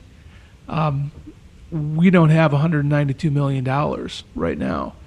We're working with our bond council and some of our other lending authorities to raise some of that capital in order to put these projects in the ground. But until they're put in the ground, most of those areas, new areas within the city, are not buildable because we don't have the capacity for it. So the city is going to be taking on a significant amount of financial risk in order to borrow money and put those projects in the ground. But that sort of thing is necessary in order to allow us to expand our housing stock and expand some of the areas that are looking at developing now. Thank you, Mr. Colling. Mr. Chairman, Mr. Jackson. I think, for the developers and engineers that are listening to us today, we need to make sure everybody understands there is light at the end of the tunnel. The financing that Mr. Colling is alluding to is happening. A number of these projects are set for bid letting soon, in the next month or 6 weeks, something like that. So things are happening. They're happening very fast. But to get it all on the ground and get it functioning is just going to take some time. We are making the commitment, though, as a city, to get these done. Mr. Kessel this morning didn't talk about the time frame on any of those projects, but several of them are going to happen quite fast. Thank you, Mr. Jackson. And again, I allude to the fact that I believe the city's doing it right, that in making the public aware that, and the developers aware that the city is moving forward on its part to seek the funding and so the infrastructure can be put in, and it's going to facilitate developers and the community, and that it's going to be done right, that Dickinson is going to remain and continue to become a better place to live. Mr. Strang, do you have any other comment? Thank you, Mr. Chairman. Just one last thing. I guess I'd like to relate to the developer. How big of a risk is he taking by starting construction before this infrastructure is in place? I know this is a substantial amount of infrastructure. If something changes in the next 6 months and this priority list changes, we heard on Monday this is a developing document. It's not going to be the same and possibly in 6 months. Could they get bumped off that list where the city cannot fund this infrastructure anymore? I would a big concern that we have. At this time, I'd let Mr. Corton and Mr. Peck maybe give you an idea, hopefully, of where this would fit in on the CIP, and if everything that you brought to them was 100% what they wanted to see, where it would put you and how the city could facilitate it. I guess just to add to that too, city documents are changing monthly as well. As those evolve, our development's going to have to be evolving along with that as well, or we'll be vested at the current development regulations as they are now. The development regulations are the time that you submit your applications. I mean, that's typically how it's done. You know, I could comment on the, and I'm not familiar with how the timing and the specifics on the engineering side, but normally it's the time that you submit your application, that would be the vesting.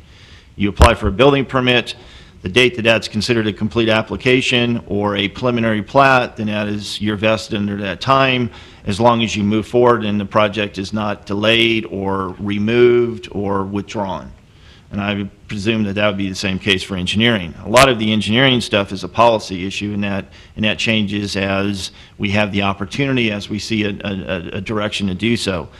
With respect to your the timing of your project or the list on it, it's number 14, Lift Station 12 upgrade in Force Main.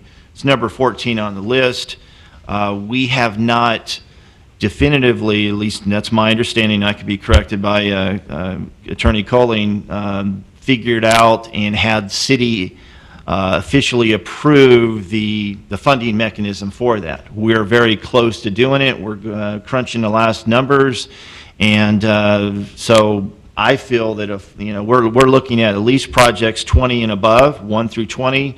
It's been that will be funded beyond that point. We'll have to see how much money we have left over. But if it's before 20, we feel fairly confident it'll be. That's kind of the reason why we're recommending a continuance until that document is completely solidified, so that we can notify you and say, okay, it will happen on this date.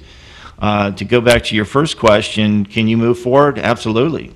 Now you will not, you know, until that document's been completely finalized and we could tell you when that date that you could turn on the spouts, per se, you're going at a risk.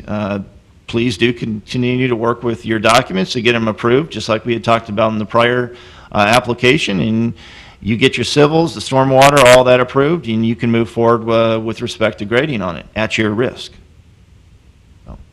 One final question too. We are getting close to the year on our preliminary plat on this. With this continuance, are we required to come back with preliminary plat, or will we be given an extension to come back with a final plat versus the preliminary plat? I would make a determination that a continuance based upon infrastructure is something out of your hands, that is something the city has done, it's out of your control, therefore the amount of delay based upon that continuance would be added to your original approval. And I don't know if Attorney Colling agrees with that or not. If necessary, if we look at it differently, then what we could do is, prior to that change, we could either include that in a development agreement that we've continued it on, or we just come back through that process. And Mr. President, Commissioners, I think that's provided for in our subdivision code in order to allow for extensions of time based upon exigent circumstances. To address some of the other comments, I think the city is not going, this would be my recommendation, is not going to get into the business of prioritizing certain subdivisions over other subdivisions. And we're not going to go through a process of taking, say, Medora Meadows and saying that falls, 10th on the list or first on the list or 20th on the list. I think our effort, as at least the city staff, and pursuant to the resolution and policy that was adopted by the City Commission on Monday, is specifically to prioritize public infrastructure projects, not to prioritize subdivisions. Most of the projects that we're looking at are major public infrastructure projects. We're talking about the wastewater treatment plant that services the entire city. We're talking about major trunk lines that service large areas of the city. And it's those sort of projects that we're intending to prioritize. I think developers are going to have to look at that list of projects and make their own determination about what sort of risk they want to incur as to whether or not the city's going to have the funding in order to complete that project. And I don't think that, as at least the city staff, we're probably going to get into the business of recommending to private developers what sort of risks they're going to have to undertake in developing their own properties. Mr. Chairman, I guess that's not what I was asking. What I was asking is if it comes to the state of, over on 10th, where Buffalo's got the choice of coming in or Sundance Coves has the option to expand, if Buffalo was in first and it's a matter of usage or line capacity, wouldn't we consider them first, I guess is what my question would be? Or in any spot of town? I know over here there's Prairie Creek, there's 4 or 5 of them, and there's a couple to the north of that. If they're already in and in process, wouldn't it make sense that we'd let those other people know that, hey, there's 3 or 4 more ahead of you that are going to get entitled before you, I guess is what I'm asking. Mr. President, Commissioners, in the policy document that the City Commission adopted, there is a priority list in there for already platted subdivisions or previously platted subdivisions and those that are maybe in the process of approval. And that priority list goes by zoning designation. So that right now, I believe it's low density residential is considered the highest priority for the city, with multifamily residential and some of the commercial industrial farther down the list. We've recognized in our comprehensive plan a certain allocation or percentage of the city housing stock of what we want to have as single-family residential and multifamily and that sort of thing.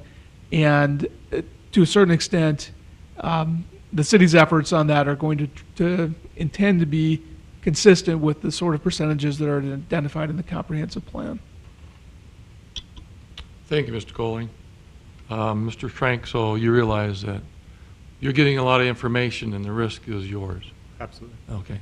Thank you. Basically, what we're saying that we can give you some guidelines of what the city has got planned for its infrastructure and what other developers are doing, and place your odds on what you think would happen with your project and how the city could facilitate that if you went forward. I hope that answers your question, what you've heard from Mr. Colling and from Yes, Mr. thank you. Catan. Thank you. Thank you. Any other comments from the commission?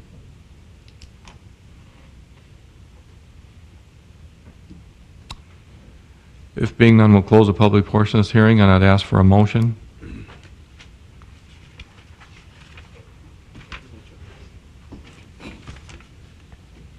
Yeah, Mr. Chairman. Grimm? I move the City of Dickinson Planning and Zoning Commission recommend continuance of the final subdivision plat for Medora Meadows subdivision. There's a second by Mr. Mr. Hanson. Is there any further discussion?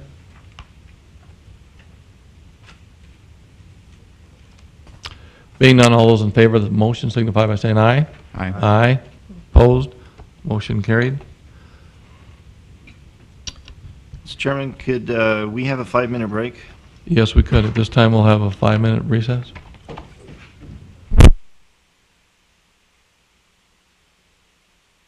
We'll reconvene this meeting. This time, we're going to go to item 5. It's a rezone petition. It's to consider a rezoning petition from general commercial to downtown commercial.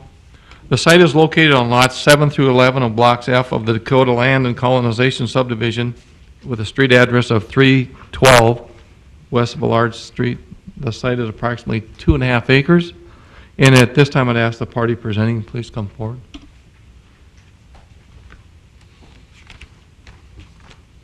Good morning. Quentin Kitson, New Vision Construction, representing the building. It's formerly known as Saks Motor on the corner, housed the service and the showroom area.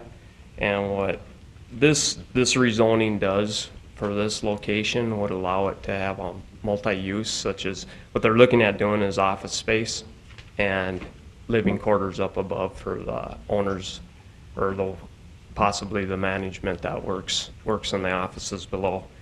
And so it changes from a GC to a downtown commercial, and then we're coming later on item 6 for the Renaissance to do an upgrade for the downtown area on the exterior of the building and renovate the whole interior of the building. Thank you, Mr. Kitson. Anyone have any questions or comments for Mr. Kitson? I have one. Mr. Jackson. Great project. I sure hope it goes forward. What about parking, though? Have you looked at parking and... Right. We were going to use the service area for the indoor parking. And there really isn't any parking over there. I mean, you probably have 10 spots outside that we can use. But we were going to, we can put 15 in the interior the way it is set up right now. And there's probably 3 apartments only in this facility. So that's the garage. We were thinking garage area and maybe a play court in there. So. Any other comments, questions? Thank you, Mr. Kitson. Thank you. Mr. Josephson, would you like to make comment on this? Certainly, thank you. Steve Josephson, City County Planner. And how this originally came about was I was approached by Mr. Kitson about them trying to ask for a Renaissance zone exemption for this property. And this is, where the old Saks, the showroom for Saks Motors was before they moved to their present location. And they talked about renovating it and having the workplace housing where you have your place you work on the first floor and then you live above it, similar to concept that Oliver Commons was approved for. Well, the issue was that under the current general commercial zoning does not allow for residential uses, but downtown commercial does allow for multifamily uses. The property is within the Renaissance zone. It's on the western edge of the Renaissance zone, and would qualify for the exemption if the city approves it. But in order to get this kind of a project going, they needed to change the zoning. So this is a case of where the DC zoning is to the east of 3rd. This is one case where it's going to jump it over, but it's a less intensive use than the general commercial that surrounds it. So it's not going to impact the surrounding uses. The surrounding zoning allows for uses that are much more intensive than this. So it's an opportunity to get this rezoned and do an innovative project. So staff recommendation is approval with the condition that there's a condition on here that prior to final adoption of the rezoning, the applicant will be required to make a cash payment in lieu of land to the Parks and Recreation District. Each dwelling unit will be assessed at the high-density residential rate. And as we look through the subdivision ordinance, it does state that this can either be taken care of. This could be taken care of at the zoning at the zoning stage or during the subdivision stage. And I've talked to the applicant about that. They've made them aware of the condition, and they accept the condition. I'm Thank here you, to answer Mr. any Josephson. questions. Any questions at this time?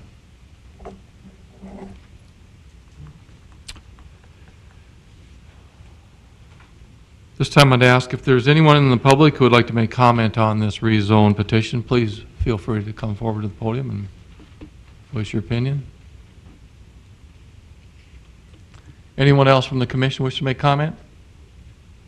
Mr. Chairman, Tews. I guess I have a question for Steve. What kind of dollar amount are we talking there? What's the difference in the dollar amount from using it as a GC to a DC property with the R3 on the Parks and Rec? Do you know?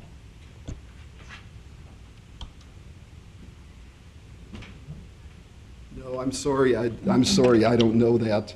I don't know that difference. I didn't hear that question. Go ahead, Mr. Commissioner Tews.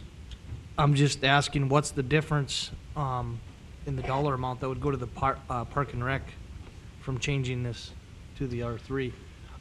The difference, well, in the downtown commercial, that area, what I wanted to do is just clarify the issue. I didn't want it to be I wanted to make sure that the parks, because we're going to be going to DC from a general commercial. Right now, general commercial has a per square foot, per lot fee. This is going to include residential portion of that. Since residential represents people, that higher level should be attached for park fees. Similar to what we did last month when we had the project in the LC. We had a condition that it was going to be R3 designation. This is going to be multifamily. Therefore, I feel that the park fee should be multifamily. I just wanted to clarify that's why we put that as a condition. Yes. And it's something, too, where we've been contacted by staff of the Parks District and said, well, there's this provision in here about rezonings, too. So staff over there is aware of that. Thank you, Mr. Josephson. I think Mr. Colling probably has the final answer on that. Mr. President, this is contained in our fee resolution.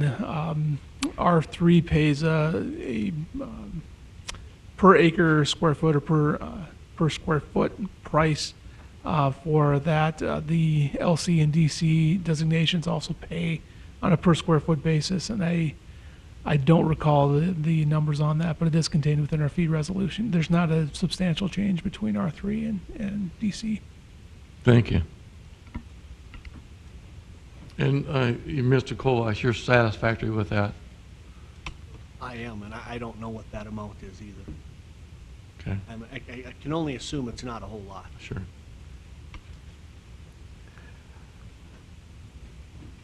Any other comments or questions from the commission? Being none, we'll close the public portion of this hearing, and I would ask for a motion at this time.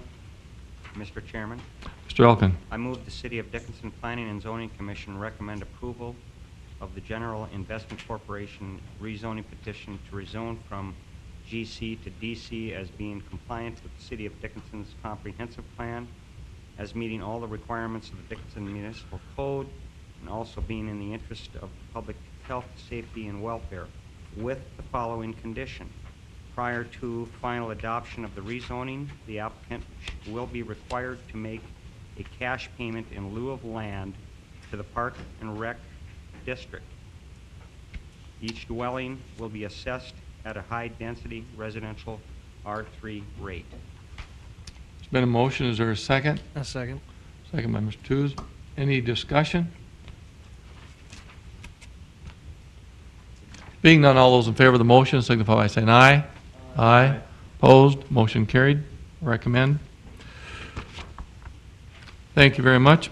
Item 6 on our regular agenda is a Renaissance Zone project. To consider a request for a Renaissance Zone project at 312 West Ballard. And at this time, I'm going to ask Mr. Josephson to,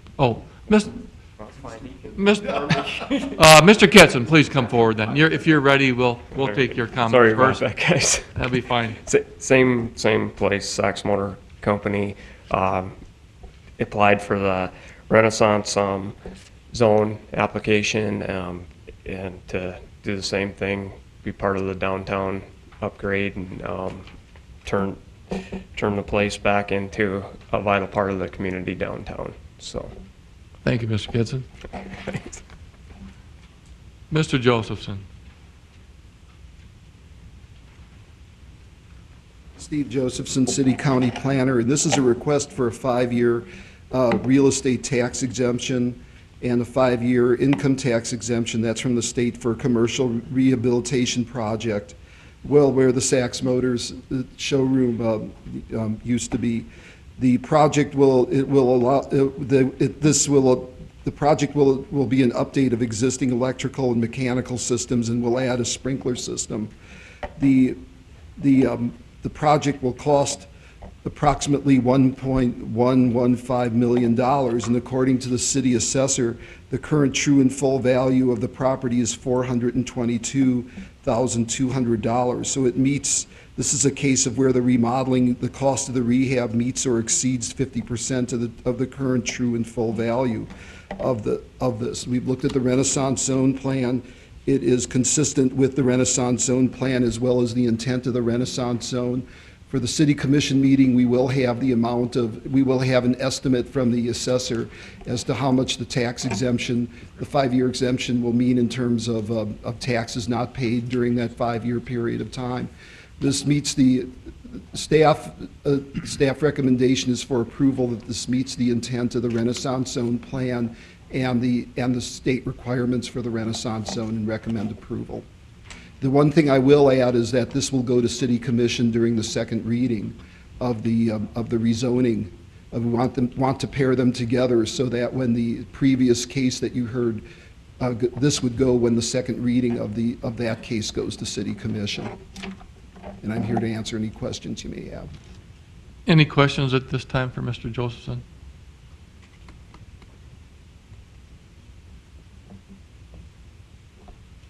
Thank you, Mr. Josephson.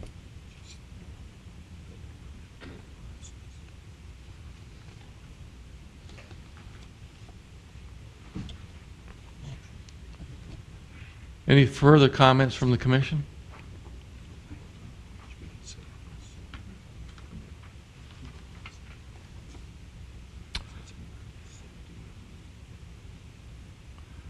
This time I would ask for a motion. Mr. Chairman, Mr. Tooze. I'll move that the City of Dickinson Planning and Zoning Commission recommend approval for General Investment Corporation for the Renaissance Zone tax exemption. And I'll second that. There's a second by Mr. Elkin. Is there any further discussion? Well, I think it's a nice project, and I thank them for coming forward with this, and Mr. Josephson for his work on this. We've been begging for these projects. It's nice to see them come about, and it's nice to see the city support them, and they feel that the finances are in such order that this can be granted. Any other discussion? Being none, all those in favor of the motion signify by saying aye. Aye. Aye. Opposed? Motion carried. Thank you, Mr. Kitson. Item 7 on our regular agenda is a preliminary plat. To consider a preliminary plat for the replat of West Ridge First Edition. The site is located north of I-94 exit 59 via the West Ridge Drive. It's approximately 52 acres. And at this time, I'd ask the party presenting, please feel free to come forward. Mr. Chair, members of the board, my name is Jeremy Esom with Roars Development. Basically, just as you outlined, that we are asking for approval today for the preliminary plat to replat a portion of West Ridge 1.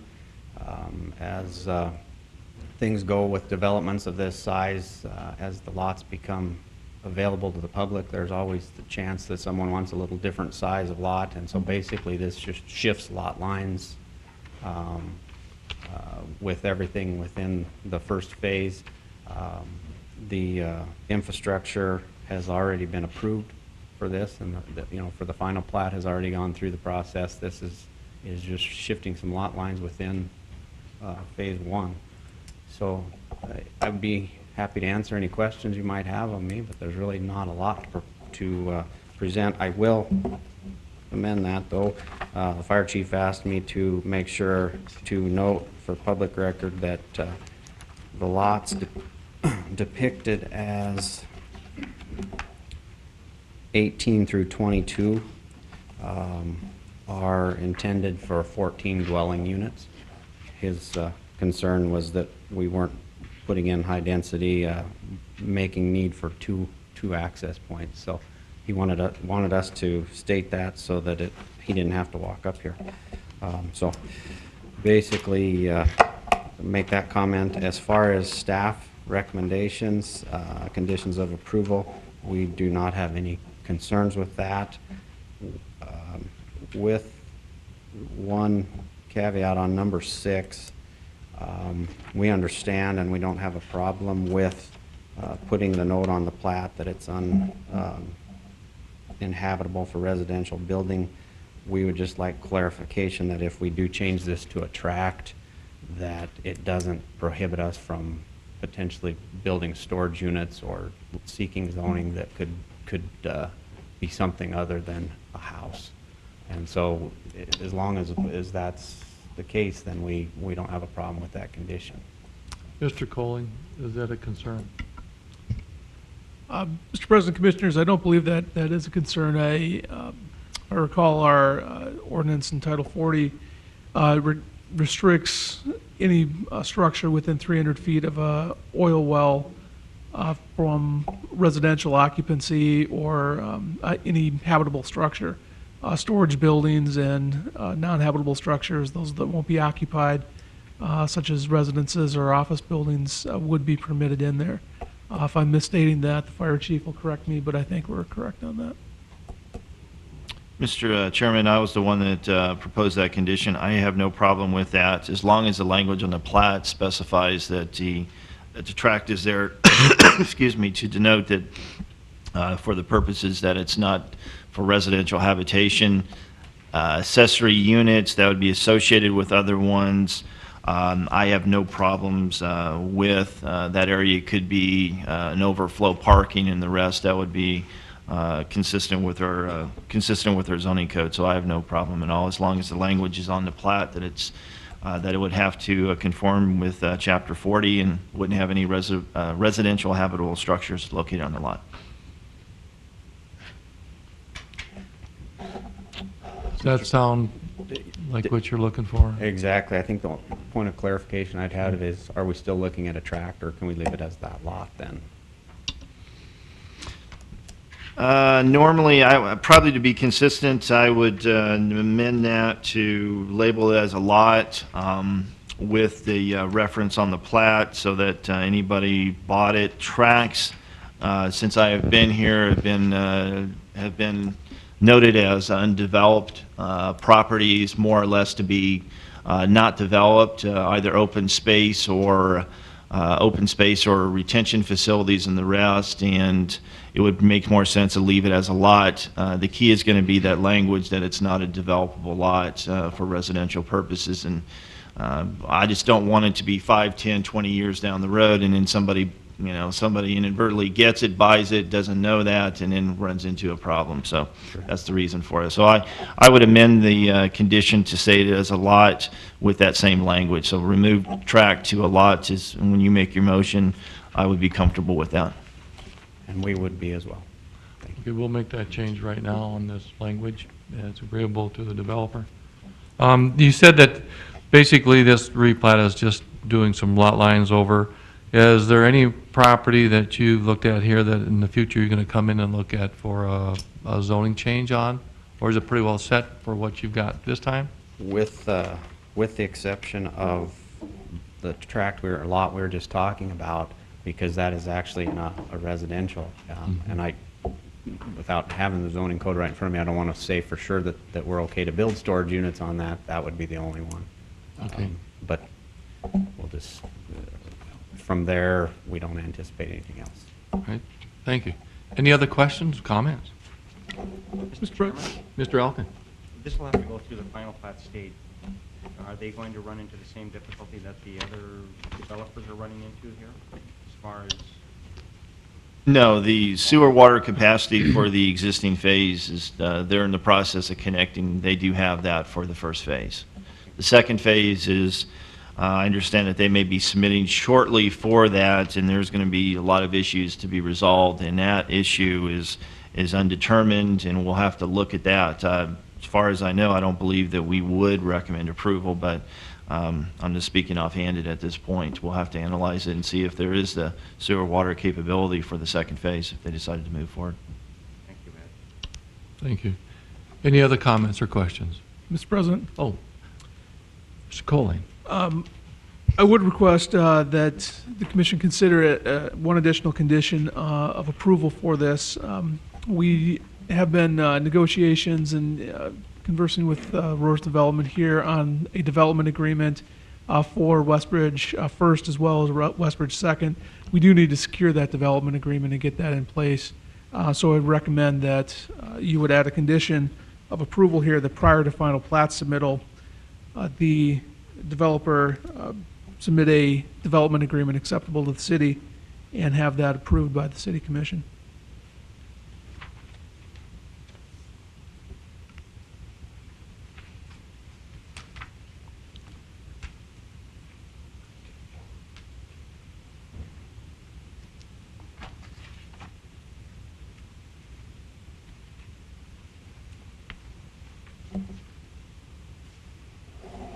Is that understandable?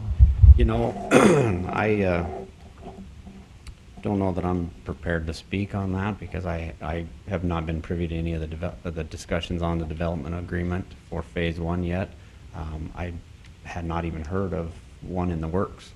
So I'm not sure how, what we don't want to happen with this is that somehow puts us substantially behind if that's a new condition for phase one, which has been almost done construction. And so we're continuing to move forward with construction and so unfortunately I wasn't prepared to speak to that because I hadn't had a chance to review that with the people within our company. I wish it would have come up before right now, so I'm sorry if I can't answer that question. We'll see if we can get everybody up to speed on this. I don't know, maybe Walt can answer. Yeah, it's Walt Smith with A2S Yeah. Engineering. Quick question, would the city consider the condition to read prior to approval of the final plat, or is it they sticking with submittal? Just because if, I know timeline-wise, if we submit for the final plat, there's a month or two, you know, nowadays that we even get to it, and I just wonder if we could use that month or two to finalize that developer's agreement, which I know is a complex agreement, and hence it not being in place yet. And I'm just wondering if that would buy a little extra time for the developer and probably not hold up to the final plat submittal anyway. Yeah, and that's fine with me if we have it as final plat approval on there rather than submittal. It's not a new requirement. It is included as a condition of the for Westbridge First Edition plat. And since we've been in negotiations with the developer, that has been sitting out there, but we do need to get that secured and get it finalized. So.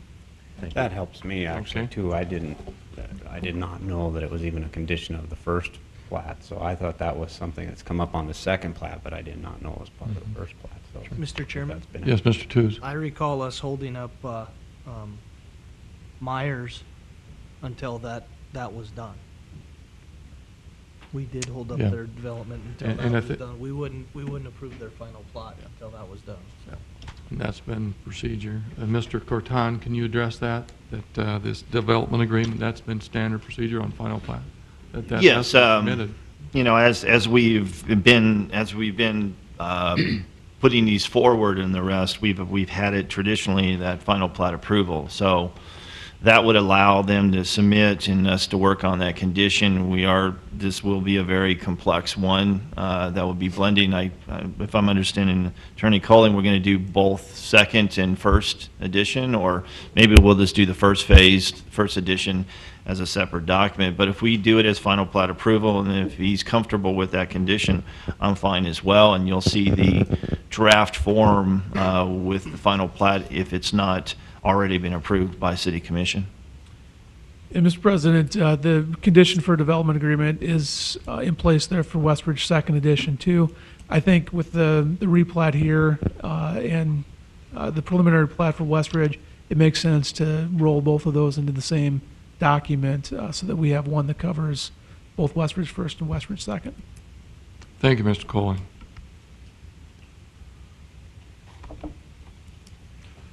Any other questions or comments? Anyone else from the commission have any questions or comments? Mr. Chairman, Matt, Mr. what you're Elton. saying is that, well, Westridge Second hasn't even been approved yet, right? So how can we have a development agreement that works for both? My understanding is we do have a preliminary plat on Westridge Second.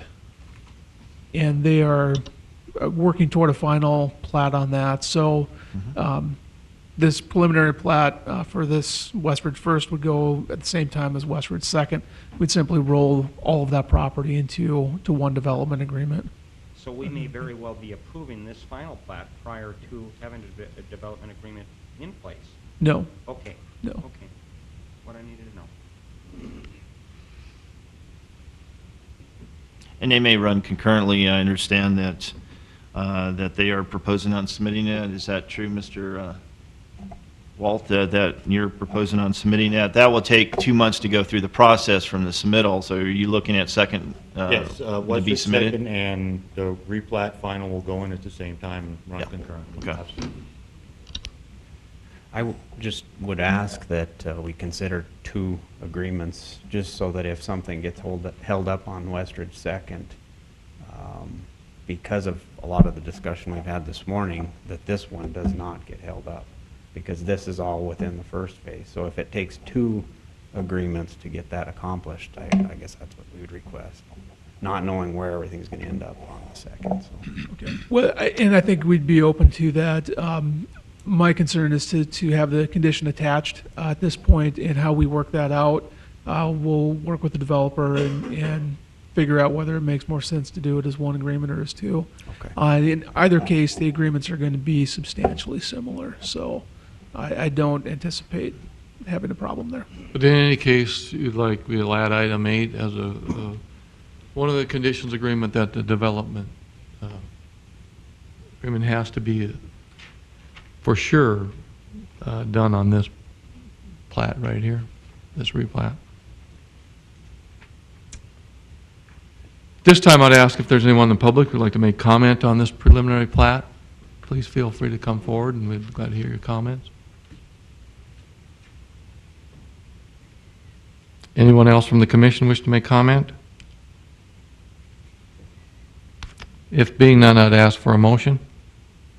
Mr. Chairman, I move the Joe. City of Dickinson Planning and Zoning Commission recommend approval of the replat for Westridge First with the following condition. A development agreement acceptable to the city needs to be submitted before final plat approval. All right. Is that okay, Matt? That is okay. Would your motion include the other 7 conditions recommended by staff as well? As well as the other conditions that are listed on the material that we received. I'm sorry, 9 conditions. All right, thank you. Is there a second to that? Second. A second by Mr. Krieg. Any discussion? Being none, all those in favor of the motion signify by saying aye. Aye. Opposed? Motion carried. Thank you very much. Mr. Chairman, just clarification on the motion. The tract information, tract a lot, I presume, would be included in that motion? Whoever made that, if they would Yes, agree. Yes. I apologize. I Fair enough. said that we'll make that change right now. I'll include that in my motion. Okay. Okay. That was on lot 23. Thank you. Whatever Ed wants. Thank you very much. 8th item on our regular agenda today is a special use permit. This is to consider a special use permit to allow a mobile home park located on Lot 1, Block 1 of the Green Acres Edition. The property is zoned mobile home residential already and is approximately 33 acres. This time I'd ask the party presenting, please feel free to come forward. Well, I'm Mike Fisher, President and Managing Partner of the Fisher Group, requesting the SUP permit for 50 additional mobile homes at Camp on the Heart. This time, anyone have any questions or comments for Mr. Fisher? Mr. President, I'd just like to just explain the reason why it is a special use permit. In this particular zone, a special use permit is required for a mobile home park. The Camp of the Heart has been existing for several decades, and this would be an expansion of that.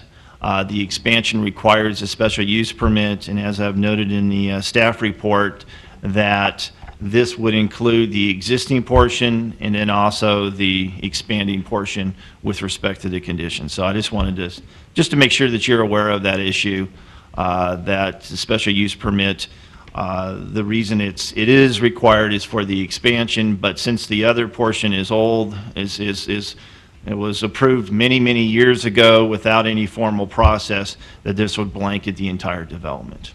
So. Thank you, Mr. Cortana. At this time, anyone have any questions or comments for Mr. Fisher?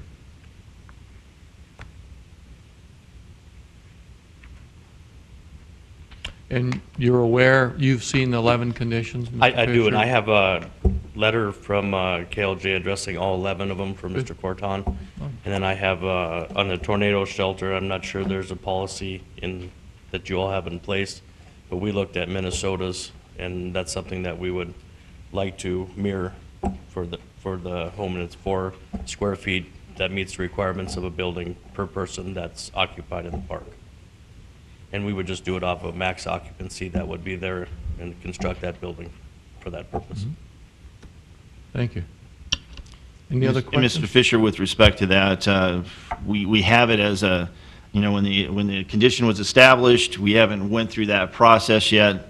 That will be in collaboration, so we could set up a meeting with you and I and Bill Falsing to get his input. We would look at it like you're talking about, that the maximum for the dwellings and the structures that you have there, that whatever that total comes to, 250, 300 people, that they would have sufficient shelter for that. And we're open to proposals that you have, and ultimately, as we have a condition here, that we would have to come to an agreement with respect to that. But as I said, I'm open to suggestions, just as long as we protect the public interest and have adequate tornado shelters. Thank you. Mr. Thank you. Chairman. Mr. Jackson. Maybe Mr. Fisher can help us with this, but at least at some levels, there have been concern in the past about private streets and mobile home courts. And this, I presume, we're proposing as private streets.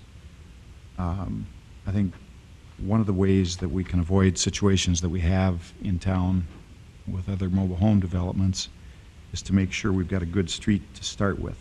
Can you tell us, Mr. Fisher, what kind of street you're talking about here? Curb and gutter, asphalt, concrete? Curb and place street with concrete, yeah. With concrete Yes. streets? Yes, sir. Okay. Yeah.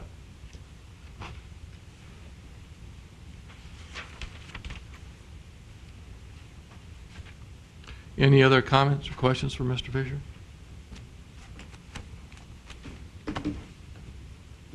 Thank you, Mr. Fisher. Thank you. Ed, would you like these?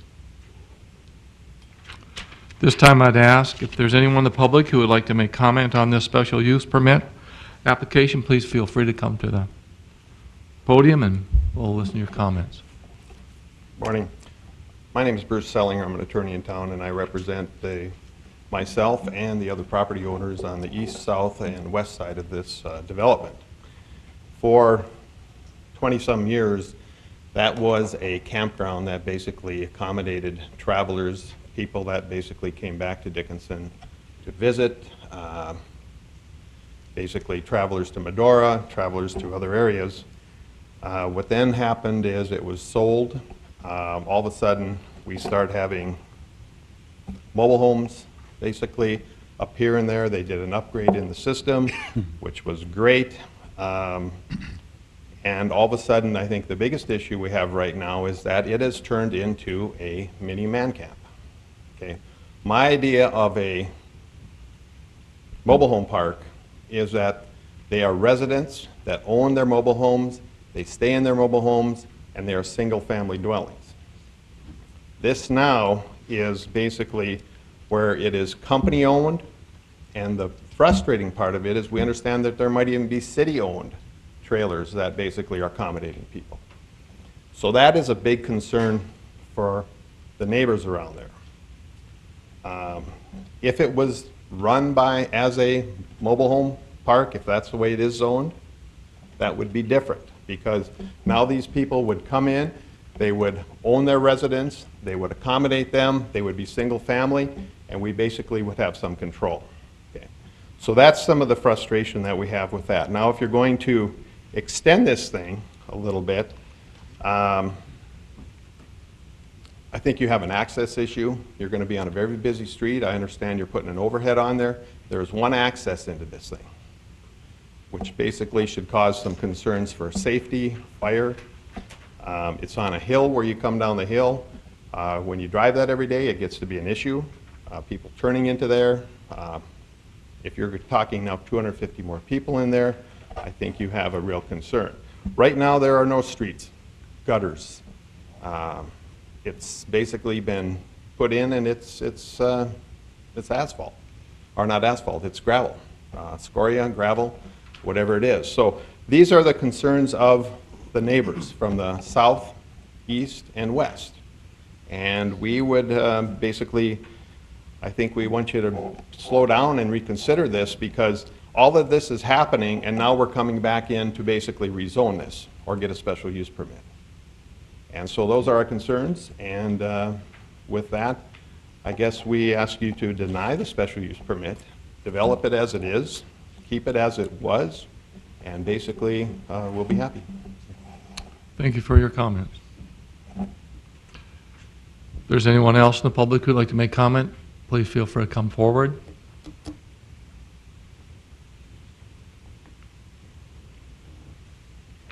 Morning, Mr. Chairman, Commissioners, Bob Sivak, Dickinson Fire Chief. I see that in the conditions, the point of us needing a second access for emergency is addressed, and it is a part of the city fire code.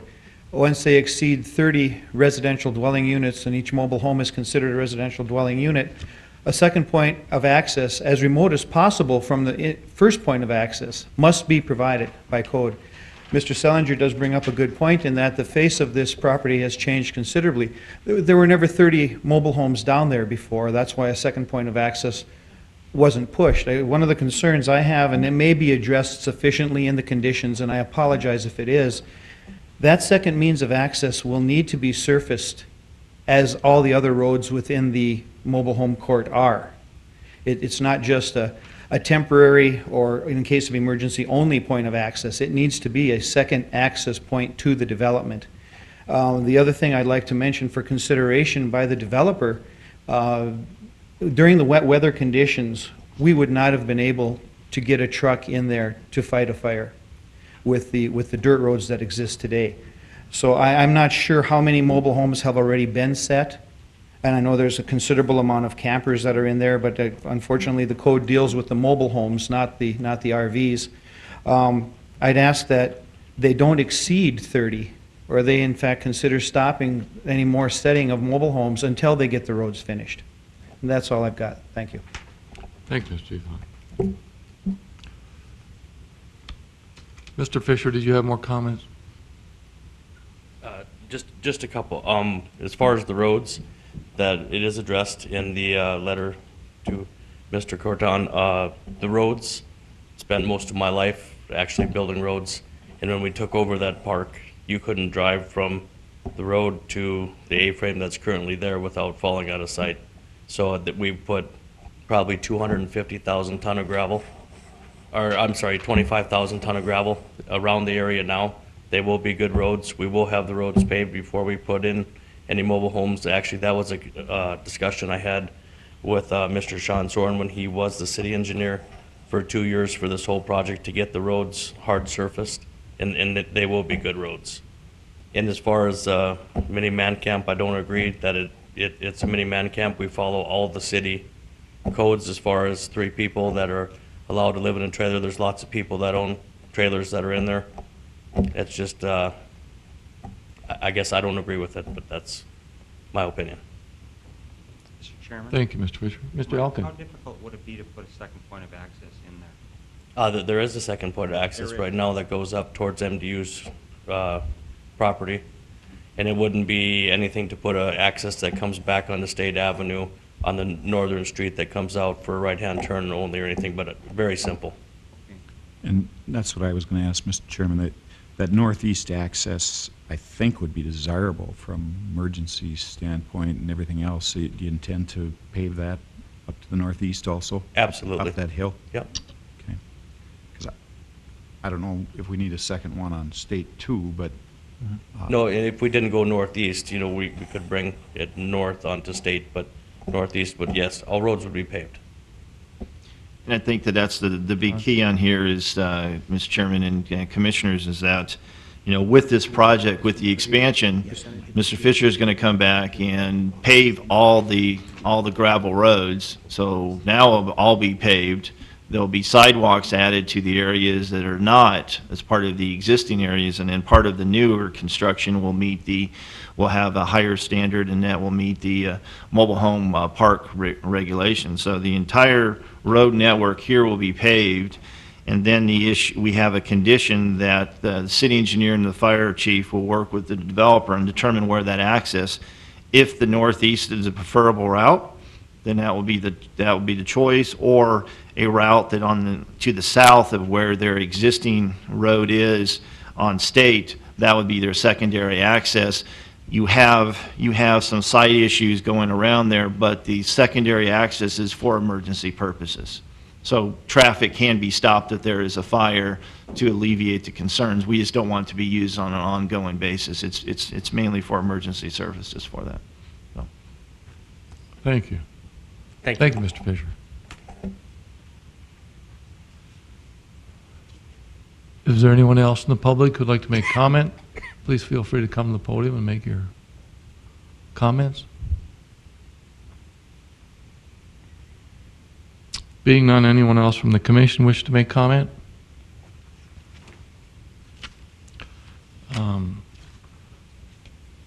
This proposal has 11 conditions attached to it, and I would just have a question for engineering and planning. Would those 11 conditions have to be met? Are they going to be met on an ongoing basis as the project develops, or would develop if it did? Like, would the access have to be done prior to any placement of any new mobile homes? Or would it be done concurrently and at the end of the project? All these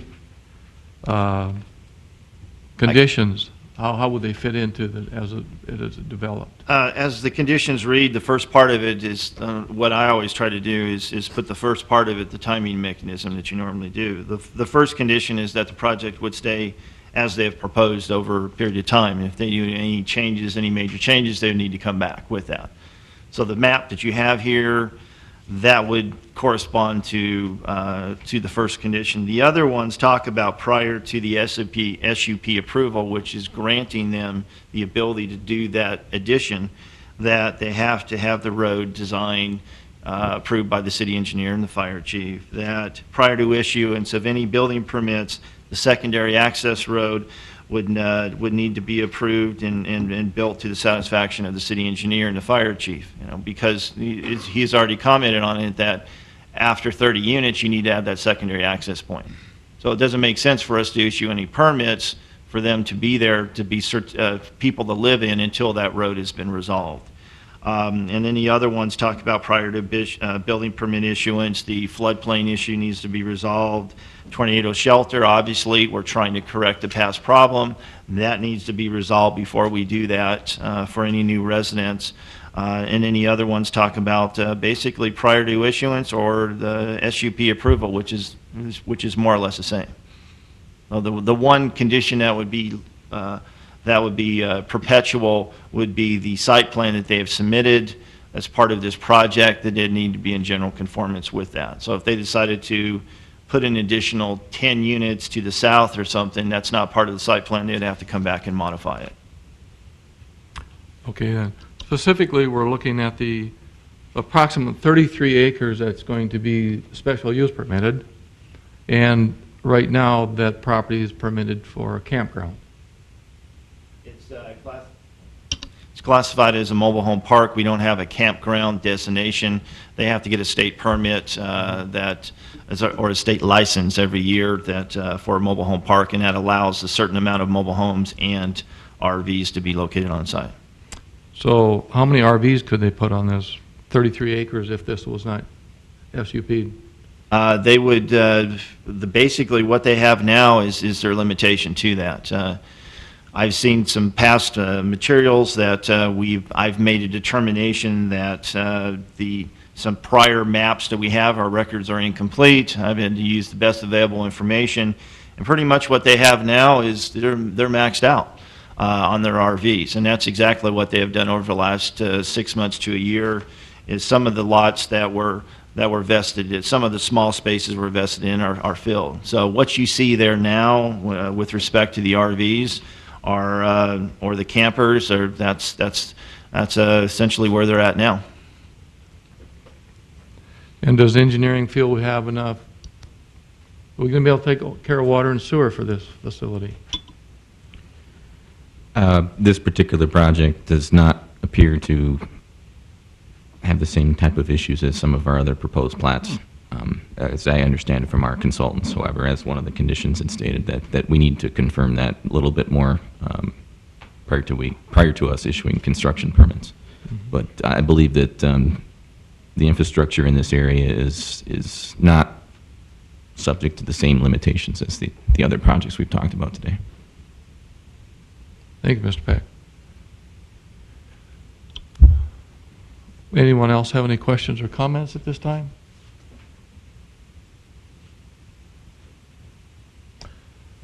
This time we'll close the public portion of this hearing, and I would ask for a motion.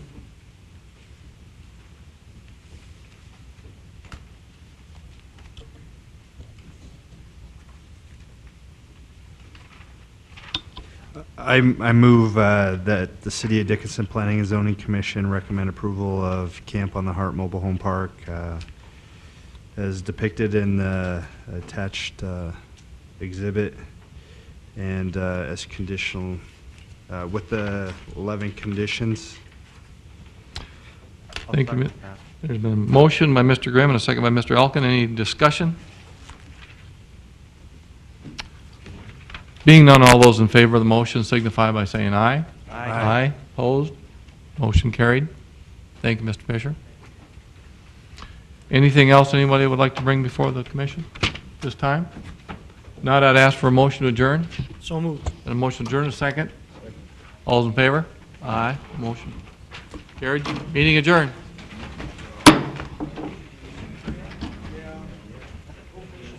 Thank you.